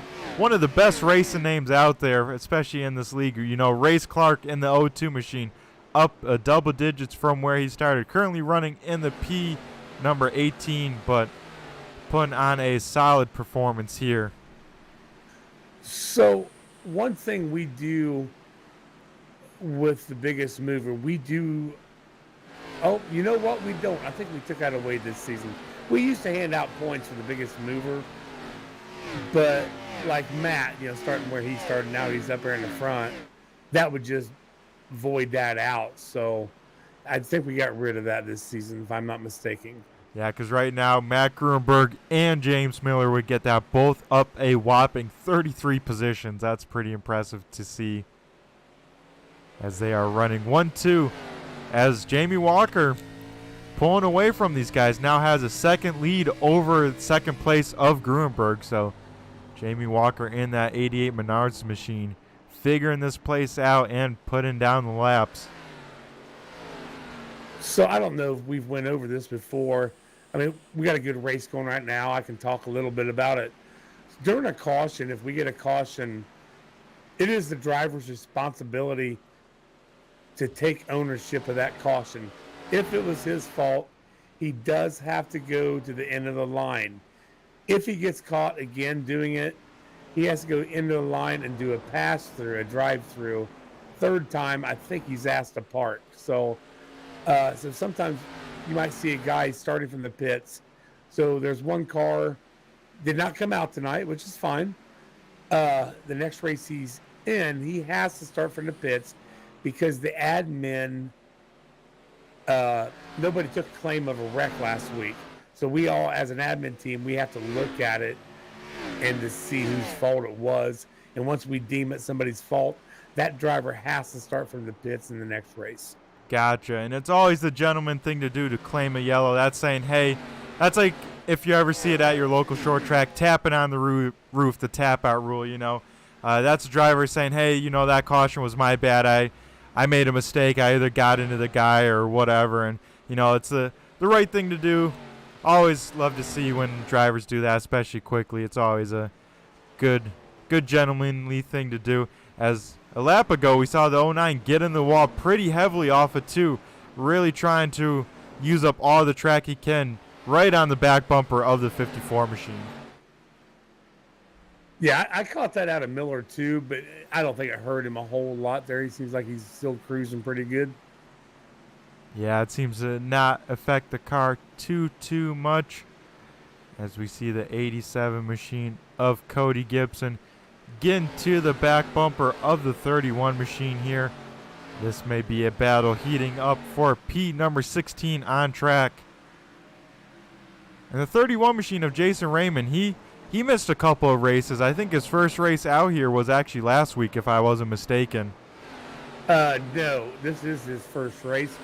Last week, that's Michael Falk. That's his spare car, I guess you can call it. We're going to see Jason in this season. We may even see Michael in this thing a couple times this season. Oh, man, that would be a treat to see him out here as we see the first taker on pit road, the 87 machine of Cody Gibson down pit road.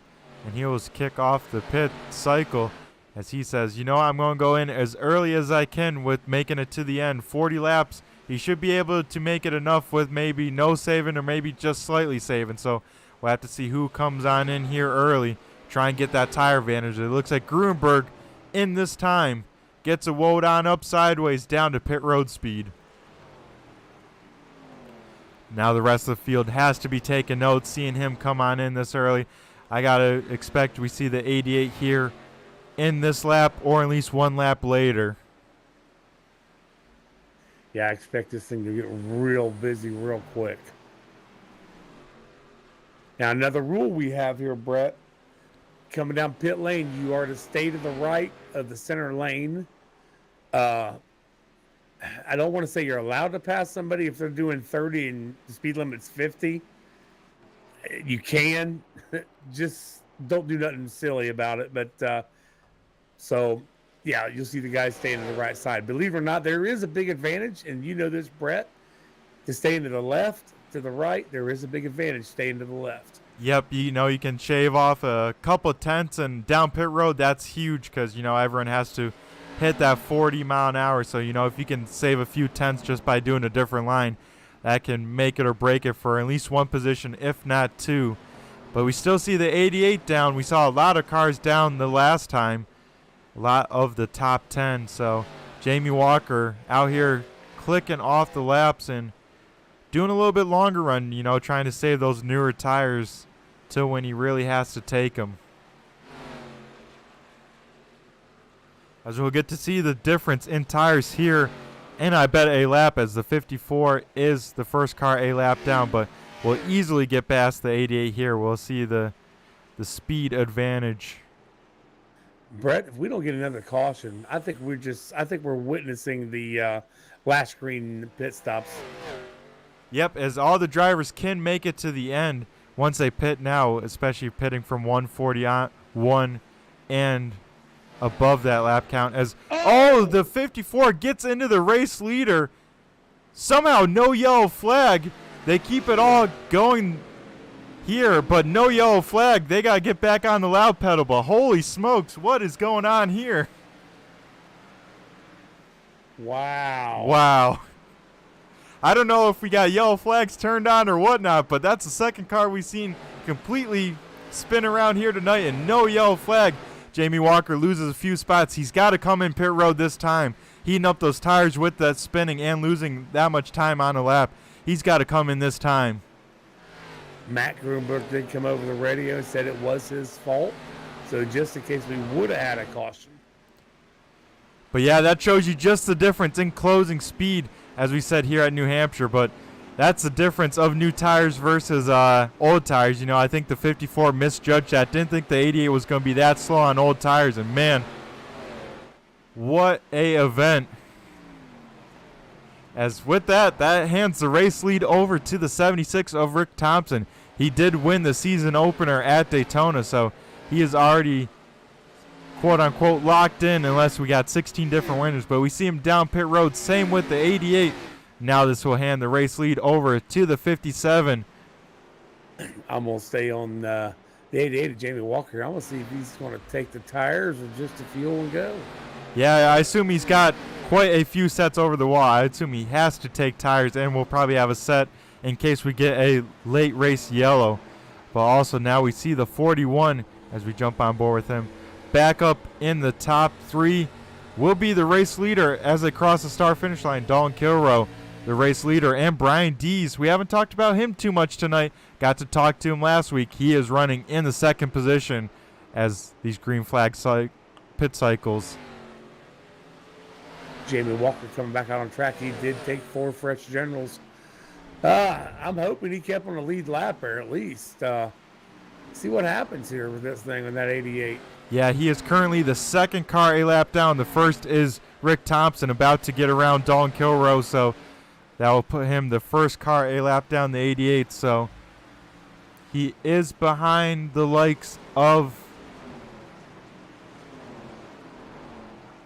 I want to say the 54. I can't even find him in my timing and scoring.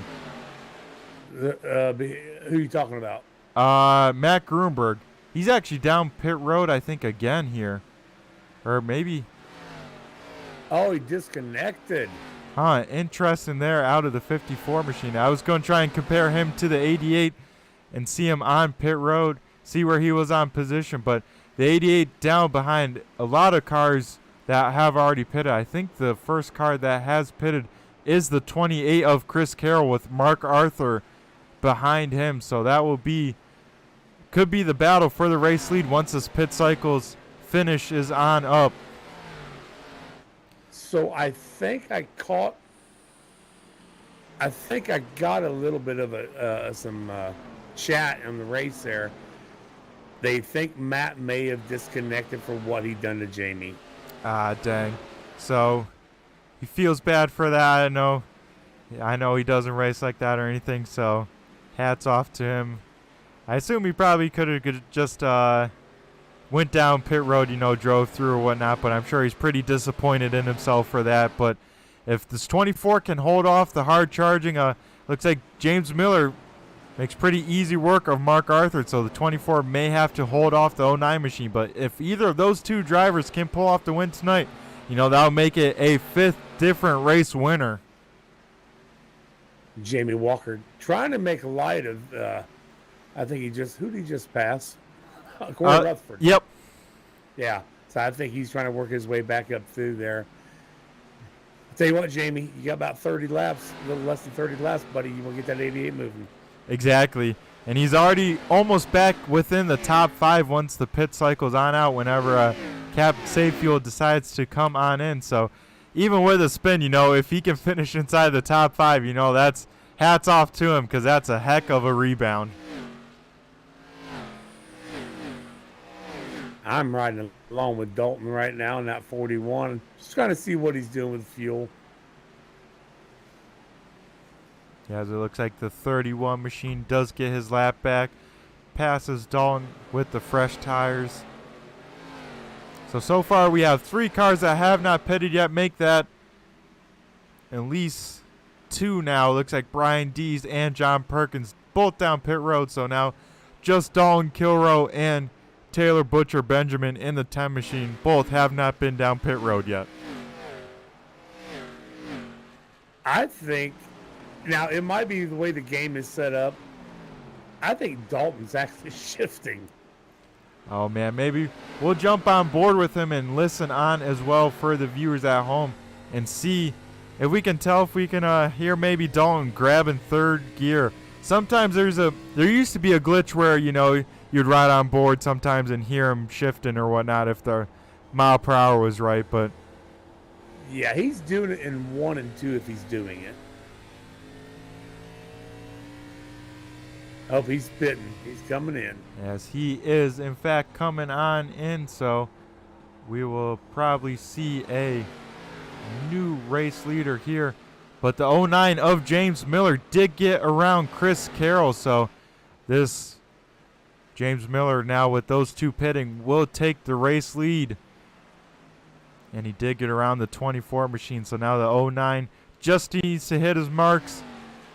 Let the laps click away, but I assume the 24 will stay right on his bumper here as we have 25 laps to go. James Miller currently 11th in our point standings as I'm watching the 41 Dalton Kilroe take some fresh rubber there. Be a nice win for James Miller if he can hold these guys off. That it would be, and of course we'll show it up on screen here. Always cool to see. Terry, I'm gonna ask you, do you know who that is live there on for the driver in-car racing in VR? Usually has a turn 3 shirt on, sadly does not today, but I've been always wondering that. Sadly didn't. If you've got him up on screen, yeah, that's Dalton Kilroe in the 41. Alrighty, so finally know who that is. So that's old Dalton in the VR. I always love to mention a little bit about VR, you know, versus everyone's different sim setup. So alrighty, finally got a name to a face there with that mystery driver, as I was calling him there for the first couple races. So that's the 41 machine himself. So I think Dalton uses the paddle shifter, and I wish he would have put his camera over towards his wheel a little more so we could see if he's actually shifting or not. Exactly. But yeah, I know for myself, I'm guilty of it too. I use the paddle shifters because, you know, you can be a little bit faster shifting. You know, you don't have to. I got burned once with grabbing the, let's say, the second to third shift before, and it cost me a race win. So I'm like, all right, I'm sticking to paddle shifters for the rest of my life. Yeah, I cannot do it. I have to use my shifter. As we see the 09 machine putting the 8 machine a lap down there of Amanda Sherman, as James Miller increasing his gap to the 24 of Chris Carroll. Chris was one of the earlier pit stops, but Jason Powell now to the back bumper of the 12 as well, so he's looking to get back in the top 3 and maybe talk with us by the end of this race as we have 21 laps to go. Yeah, I'm back on board with Jamie Walker, watching him trying to get around that 3 of Corey Sherman. You know, Walker had that little bit of incident a little bit ago with the 54 Gruenberg. Trying to get back up there, man, to where he was. He's got 20 laps to do it in. Yep, and if he does get around the 3, which it looks like he might here in turns 3 and 4, that would move the 88 back in the top 5, which, like I said before, would be impressive. Hats off to him for that kind of rebound. Lori's all confused out there. She don't know she wants to root for her brother or Tanner. I'm just kidding, Lori. That's cool. I'm watching Mark Arthur right now in that 12. I can't see who he's trying to get around, but he's trying to get around somebody. Yeah, it looks like Philip Van Fleet on fresher tires is a lap down, does able to drive around him, so he's trying to unlap himself the hard way here. I don't have my camera angle set up to see what was on the side of that car. As yep, the old Dodge Mopar machine. You know, you got a couple Dodge cars out here. I think the 89, I know the 46, and a couple Dodges out here in the field.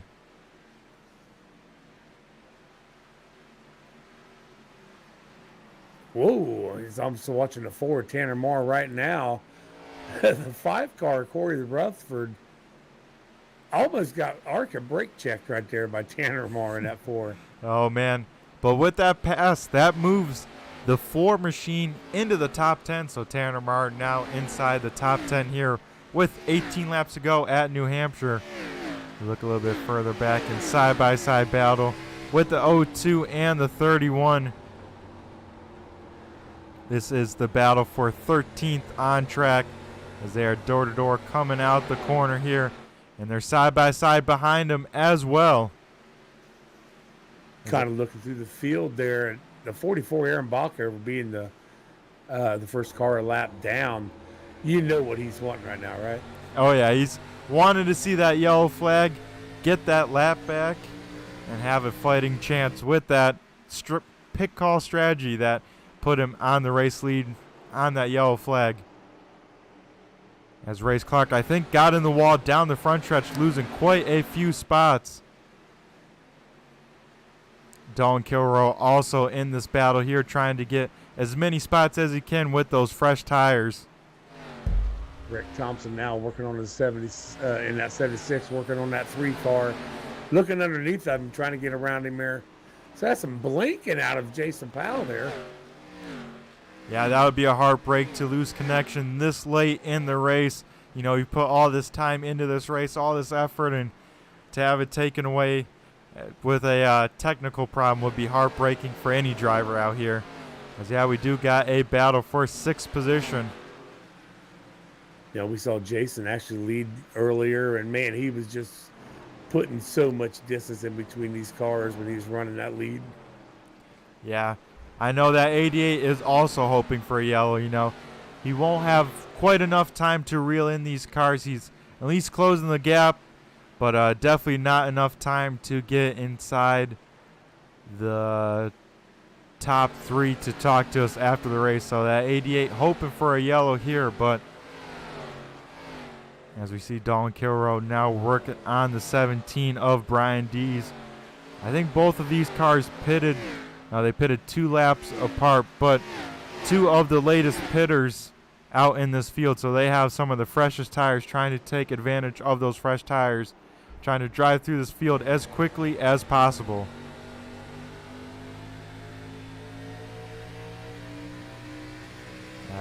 As a little bit of a bummer update from the 38 machine of Brandon Feeney, saying he had some technical issues, parked it to avoid an incident, so we appreciate that, Brandon, but tough break for you. We're sorry to hear that.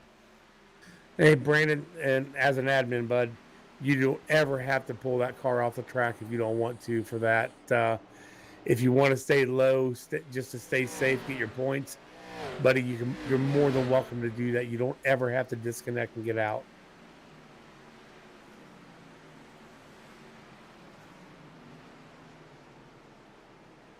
As we hear someone else blinking here. That was Amanda Sherman talking about Ian Abiak in that 16 car. Oh, man, so another car maybe struggling here in the closing laps with the connection. As we see some more battles here for around the 15th-ish position. TBB, Taylor Butcher Benjamin, getting around the 87 of Cody Gibson. That moves him up into P number 15. As we see Race Clark now getting passed by John Perkins.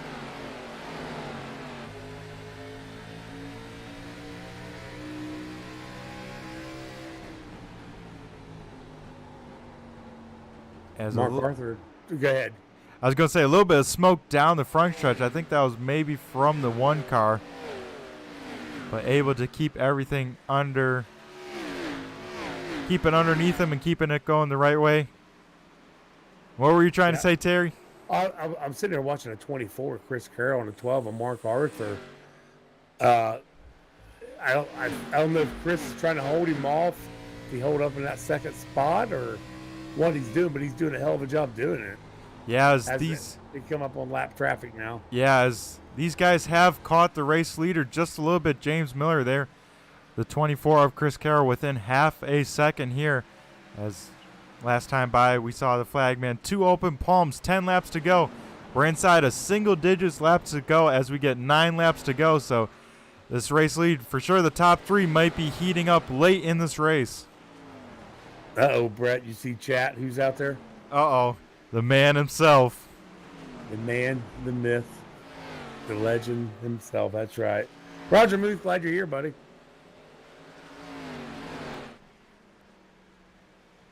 Man, Blake Decker, not 92, is making that 24 of Carroll work for this.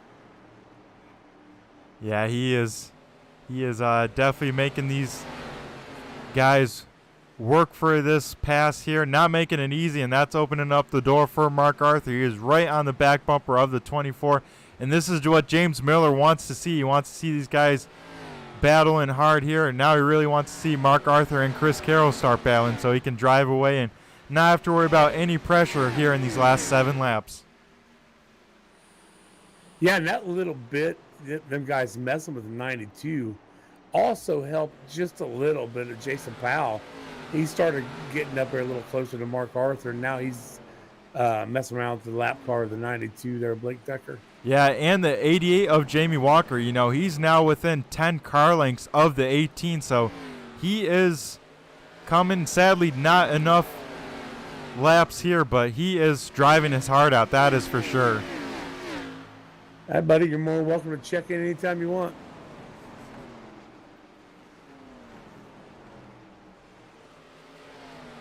As now with some open track, Chris Carroll able to start driving away from Mark Arthur. So putting some gap in, can get himself a little bit of breathing room. But Mark Arthur not going to make it easy here. You know, I was just going to make a little bit of a funny about changing my driver from Walker to Miller. But, buddy, we still got a few laps here. It's still anybody's race. Exactly, and it can all change in a split second if a yellow flag does fall here tonight. But that time by, we saw 5 laps to go here around New Hampshire. 5 miles left in this race. Now, one thing we do here, we do give it 3 chances for the green and white checkered. So, again, we still have a lot of racing to going on here. That is true. As Mark Arthur able to close back up to the gap of the 24 machine. So this battle might be heating on up here once again. And then we'll have to look back for that 4th position. You know, Jason Powell going to try and get around this 92 as quickly as possible. But he has Jamie Walker there closing the gap very quickly. Oh, I just happened to scan back through it. Brian Dees in that 17 working hard on the 4, Tanner Marr, trying to take a spot away from him before the end of this race.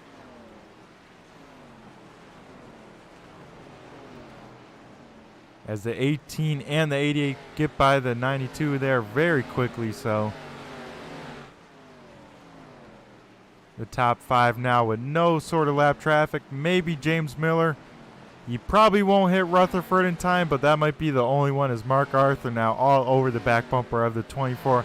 As this time by for the 09 machine, we see popsicle sticks up in the air. 2 laps to go.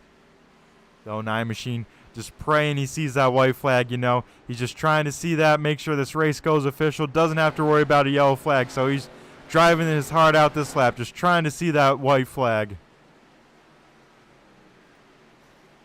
Carroll needs to be careful here not to mess it up these turns. Just keep Mark right where he's at if he wants to get that 2nd spot tonight. Exactly. He's just got to rip that mirror off, not worry about the car behind him, hit his marks as we see the white flag here at New Hampshire. 1 more lap to go here at the Blazing Pedals Arca Series presented by TRJ Karting. I will say this speedway here in the Granite State has put a hell of a race on for these guys tonight. Now I kind of wish I was out there. Yeah, as this place has put on an awesome race here as the 09 machine heads through 3 and 4 for the final time tonight. He sees the flag man waving the checkered flag. James Miller up 35 position wins this race. Chris Carroll brings it home in second, holds off Mark Arthur, who finished third, Jason Powell in fourth, and rounding out our top five, Jamie Walker with an awesome rebound. Wow, what a race, Terry. I tell you what, buddy, that was a heck of a race. I'm glad I was here to call this thing with you, man. This was fun. Yeah, exactly. You know, Terry, the Clash went pretty good. This race went awesome. Maybe the magic is having you in the booth. I'm not retiring my car just yet, Brett. All righty, darn. I figure I'd offer it, see what you said, but I feel you there. You know, it's always fun out there racing. But yeah, you definitely sadly missed a barn burner as we'll watch the '09 machine burn it down here for the race fans.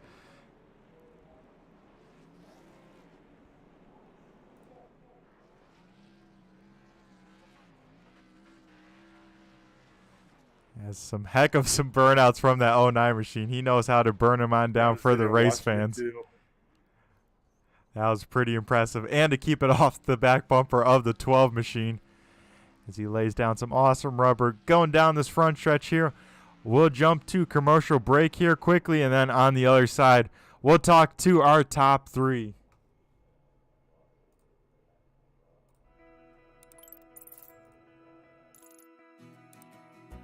iRacing is a sim racing game that combines a true-to-life racing experience with an online community of virtual racers from all around the globe. iRacing offers a multitude of officially licensed cars and tracks, laser scanned with millimeter accuracy. Their car models and mechanical systems are based on real-world physics, engineered in cooperation with manufacturers and race teams. Their skill license system ranges from rookie to pro, ensuring members are always pitted against those with similar skill sets. Members are able to sign up for a weekly race series, compete in time trials, host a private race with friends, and participate in racing leagues created and run by the community. With over 170,000 members, iRacing works in partnership with renowned motorsports organizations like NASCAR to deliver virtual races based on the real-life NASCAR Cup Series, as well as many other series on the NASCAR ladder. iRacing also features team racing, providing a variety of options for members to create and manage their own teams. Race with friends or real-world teammates in full-length endurance events like the 24 Hours of Daytona, Spa 24, or the Bathurst 12 Hour. Additional partners include IMSA, World of Outlaws, Supercars, and IndyCar, allowing members to race in their very own Indianapolis 500, Bathurst 1000, Chili Bowl, and many more iconic events. This is iRacing, delivering the most authentic racing experience short of getting into a real race car. Sign up today at iRacing.com.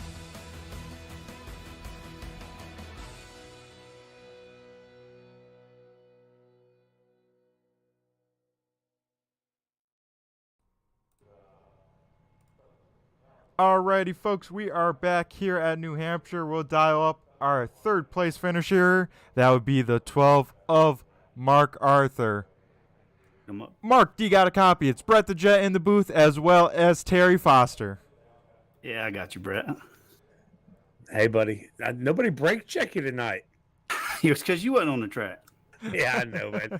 Awesome race, dude. I mean, did you have anything for Carroll if we could have went a little longer? I think I was just a touch faster than him. If I could have been in front of him, I probably would have pulled away. But we were just both. I'm sure you guys showed it at the end. We were both just sideways off the corner, using each other up so much, and we were catching Miller there for. He blew past us. That's what I was just telling him. I couldn't believe it. Only 5-lap difference on tires made that big a difference. It was like I had 30-lap old tires when he caught me, and then I seen him kind of equalize. Like he didn't get much further from us, and then we actually started catching him, and just us racing each other so hard. And I was pushing him, and I was pushing hard to get to him, and it's just I think it's just riding off the right rear so much, just burned him up. So before I get to your race, Mark, I want to ask you a question. We was watching with the Gruenberg and Walker. Did Gruenberg give a reason why he checked out? No, I mean, he apologized to Jamie, and he just said sorry. And I don't know. I think Gruenberg is like that. I think he did that one time before when he wrecked somebody. He just left. kind of like punished himself, I guess. It seems like I remember him doing that before. So I'm thinking that either his car got more damage than what Jamie's did, and he may have a meatball, but he seemed to be running fine because I was behind him after that happened, and he seemed to be up to speed, but I don't know if it gave him a meatball or he didn't say anything, or if he just punished himself. I don't really know. Okay. You grabbed the pole award again tonight. Won't get a third place. Walk us through your race a little bit. I know you got back here in mid-pack, I think once you had to work your way back through everything. Yeah. I kind of found something. I don't know if you guys caught on to it or not. I told the people I was sitting with about it, and I kind of caught onto something that was really helping my tires long run was diamonding the corner like a lot. Like usually you run right around that bottom seam, as iRacing's made it like that now, where we used to run up to top, but I figured going in low and let my car wash up to that next seam and then kind of cutting it back down. I wasn't, abusing the rear tires quite as much because I could come off the corner a lot straighter. And it didn't really help like early. Like I had to be careful because leaving that hole, like when Jason and Sam was behind me, I was afraid, man, if I leave too much, they're going to stuff it in. I wish they'd start falling off so I could, diamond the corner like I want to. But when I could diamond it like that, after about 15 or 20 laps, I was pretty fast. I was probably half a tenth to a tenth faster than a lot of people late in the runs. But, catching people and passing people is two different things, especially here. Well, awesome job tonight. I know, hell, we got 45 minutes. We can sit here and talk because I know you got plenty to say all the time. But I'll let you get back down with your team. But anybody on that car you want to thank? I did say something. I'll say this real quick. I said to Brett through the race, and if you rewatch it, you'll hear it. A big thumbs up to our guys tonight and gal. Awesome flipping race. It's amazing. It was amazing. I was telling them that because I couldn't believe it. I was like, telling them, hey guys, we remember Gateway Light. Let's not have another 16 caution, a race here. It's all on us, whether we race good or not. And I couldn't believe it. I'm gonna have to check to make sure the cautions won. I'm positive they were because I, did just from the last race, and it was the same thing as what Twin Ring was. So, but there was a couple cautions. I guess should have been cautions. There was a couple people spun out, but I guess they either got going or spun and kept going or something. But I don't know. There was a couple like the one with Jamie and Grunberg seemed like that should have been a caution, but I don't know. I don't know if it got changed. It wasn't on me, but I'll have to check that just to make sure. I'm pretty sure it was almost positive it was, but yeah, I told them that really good racing and just don't lose your head. Once we had that competition cautions and everybody did, they kept their wits about them. And I was impressed. 30 some cars out there. That's pretty daggone good. Yep. So real quick, your sister and your mom was out there rooting for you all night. Actually, your sister was rooting for Tanner more than she was you. But okay. But sponsorship. She must have been rooting for the underdog, I guess. That's what it was. I guess that's all right. So what do you got on your car, bud? Man, always we got to thank TRJkarting.com for coming on with us. Man, they've been with us for. Was it 4 or 5 seasons now? And, I can't say enough good things about Tim. And, he's been really, really good, even though he went bowling on Sundays, like a woman, I guess, but I guess they watched some back. Ian's in the race with us and stuff.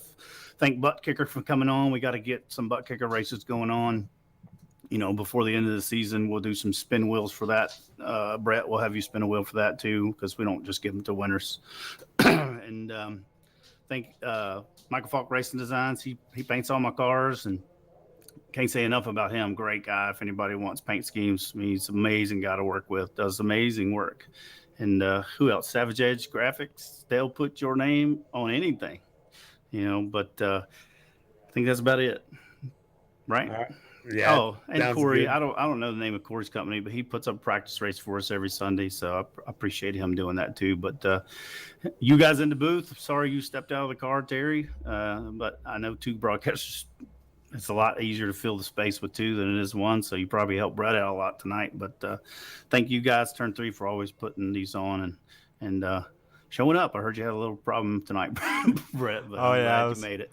It was touch and go for a little bit, but yeah, Mark, it was an awesome race. I definitely could talk during this whole one because it was some awesome racing, awesome battles throughout, and Yeah, great job from all the competitors from my point of view as well tonight. And great job for you, Mark. Awesome coming in on the podium again. Seems like this is a semi-regular thing now. Yeah, and I hope people don't think it's because of the setup. I mean, I struggled tonight. Like I literally had to find a different line. It's not the way I made the setup. It's just I found that later in the race. I was like, this seems to be working okay. And because the outside line was just getting super runs, and I was just trying that to try to get better runs off the corner. But I had to search around too. It wasn't easy, and I didn't win. So it was tough. Had Jamie and Grunberg not had that problem, might have been even tougher. But I'll take the podium. But we'll let you guys get to second and first because I can talk people to death. I'm like my mama. All righty, Mark. Well, congratulations on that. Awesome job, and we'll let you go celebrate this podium. You have yourself a great rest of the night. Appreciate it, Brett. And thanks to my mom and sister, too, for showing up and watching. They've been doing it every week since they found out about it. It's pretty awesome. All righty. Awesome stuff from our third place finisher, Mark Arthur. Now we'll try and dial up our second place finisher, Chris Carroll, in that 24 machine, finishing P2. We'll see if Chris has a copy. Page in the 24 machine. Chris, you got a copy? Oh, man, Terry, looks like the 24 machine may not have a copy. So we'll head down to Victory Lane and dial up the 09 machine of James Miller. James, do you got a copy? It's Brett the Jet in the booth here with Terry Foster. Yeah, I got you guys. All righty, man. Awesome job tonight coming from the back here, up 35 positions for the 09 machine. That's something in itself, and to come home the race winner. How was this car tonight? How was it driving, and how'd you do it? Oh man, I don't know. I've really been liking that I guess first pit stall, if you want to call it, or the last one, however you want to count it. The first one when you come in. I don't know, I've been really enjoying that lately, which obviously, if we had pit lane choose ability in iRacing, then I would qualify. But it's just been kind of working for me pretty good of just getting on pit road and getting right into the box. Been really enjoying it. But obviously, yeah, we had to pass a lot of cars tonight to get anywhere with a good finish. But I don't know, just took our time at the start. I was following Matt there. He did it all last season of just getting to the front. And at this point, people let him by. So it's usually harder for me to follow because they'll kind of close that gap that Matt opened. But no, we just took our time, just short pitted couple of the stops to benefit with the new tires. Took tires every stop, and it just kept gaining positions each pit stop and throughout the run. Had a little bit of strategy to get, I think, 5th place points at the halfway point there too, which is points for us. And then just staying near the end there. And I'm not sure what happened between my teammate Matt and the 88 there. I was a little too far back to actually see. I just know the 88 got turned around, probably for contact. But again, I didn't see it, and that kind of helped get me the lead. But it was definitely tough at the end. The 24, if I'm not mistaken, and Mark and the 12 were just kind of putting that pressure on behind me. I was definitely watching the relative, making sure the corner I was making wasn't losing me time, but just try to keep the tires under it, and just log some laps there for a while. But yeah, it did seem like you were able to do that. Yeah, it seemed like you had a little bit of trouble with a lap car. Second and third got within half a second. It was like, there might be a battle and heating on up, but you got clear and was able to pull back away. So an awesome job from you tonight. That was a heck of a run. thank you. Yeah, it was. I'm tired. I'm worn out. Exactly. 181 laps. Nothing to laugh at here. That's a lot of laps. But yeah, I was interested to hear from you why maybe no qualifying. Not sure if you're trying to get used to, getting the skills of passing throughout all these tracks, get around all these cars and, make sure you know what you got in the car by the time you get to that tough top 5 or whatnot. But interesting about the pit stall. I didn't even think about that, so I have to keep that in mind. Yeah, I mean, obviously you lose a lot with track position early on, and like last year it wasn't too bad because we had guaranteed stages, but with with a comp caution 110 laps into the race, it's definitely not the best strategy, but if you can make it work and keep it clean, it's the keep it clean part that's definitely the hardest. Sometimes pays off. Exactly. Yeah, I was blown away when I looked at the relative before the comp caution, and you and Gruenberg were inside the top 5. I'm like, holy smokes. Those two got a lot of speed in those cars and the passing ability here at New Hampshire, which is always very tough. Well, Terry, do you got anything to ask our race winner here down in Victory Lane? Dude, I think he went through everything. So awesome win tonight, brother. Yeah, just that's all I have. Awesome win. Well, like, Not a problem. I can't. Have you won yet this season?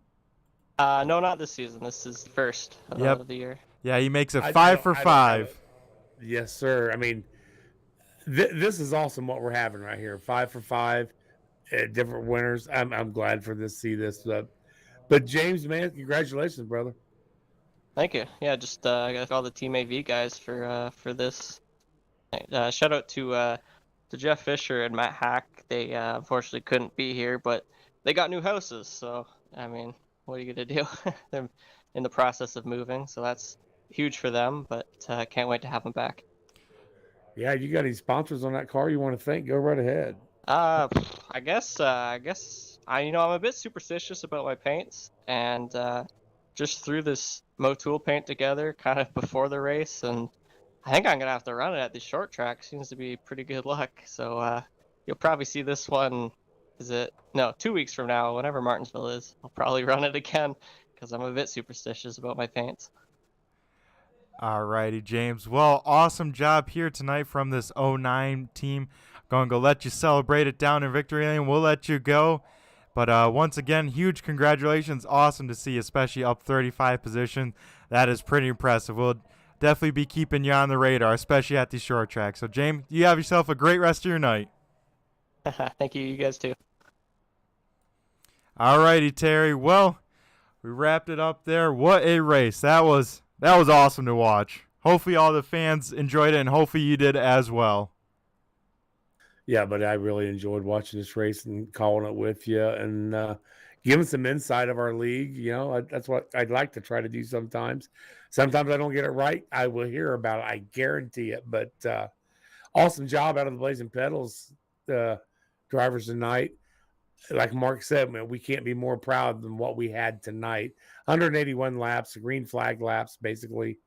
But I'm hoping this is something to look forward to the rest of the season. Yep, I agree, Terry. That was awesome by each and every competitor. Speaking about those competitors, we'll run through tonight's race results here for race number 5 at New Hampshire. James Miller in the 09 machine for Team AV gets the job done, parks it in Victory Lane. Chris Carroll in the 24 brings it home second, and Mark Arthur rounds out the podium in the 12. Jason Powell brings it home in 4th, and Jamie Walker with the rebound brings it home in P number 5.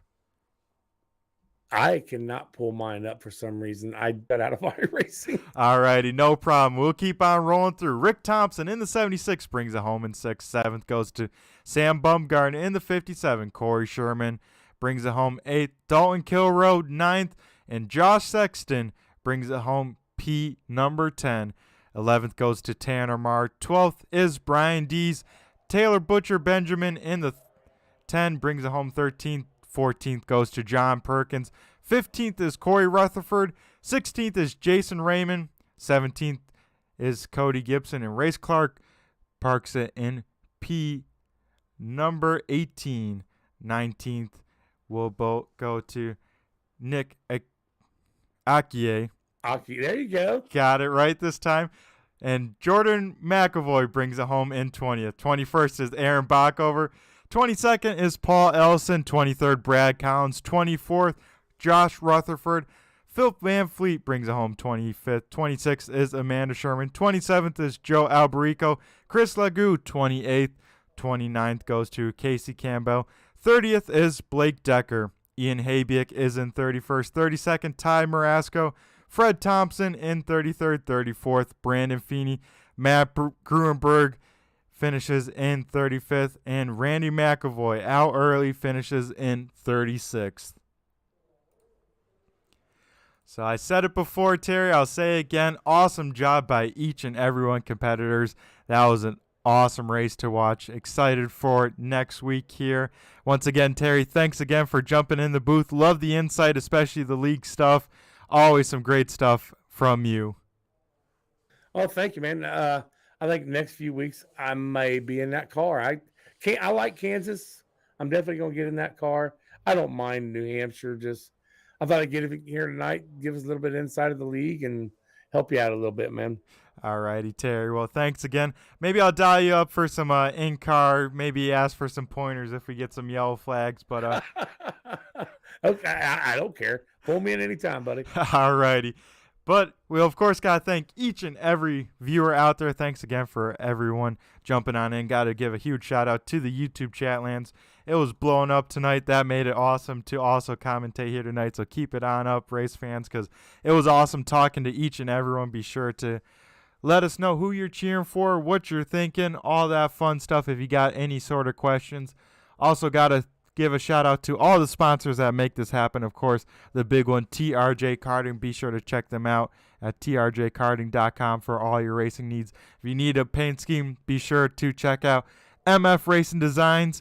They do some awesome paint schemes, a lot of cars out here running that. If you need your name on anything, be sure to check out Savage Edge, as well as if you need to upgrade your sim setup to the next level, be sure to check out Butt Kicker. As Terry, I think that does it for me. I think you got anything else to add? Nope, good to go, brother. All righty, folks. You have yourself a great rest of the night. Also got to give, of course, one more shout out to all the replay viewers out there rewatching this, each and every one of you. Thank you very much. But be sure to check out all the racing action throughout the week on the Turn 3 Racing Network, where we got racing pretty much every day of the week to fill your racing needs. I, of course, been Brett the Jet here in the booth from Turn 3 Racing Network. I had Terry Foster in the booth as well. Got to give a huge shout out to you. Awesome job here. It's been a fun one. Thanks again, everyone. Be safe. Have a great night. And just remember, just flew by you. See you again here, same time, same place. Have a good one.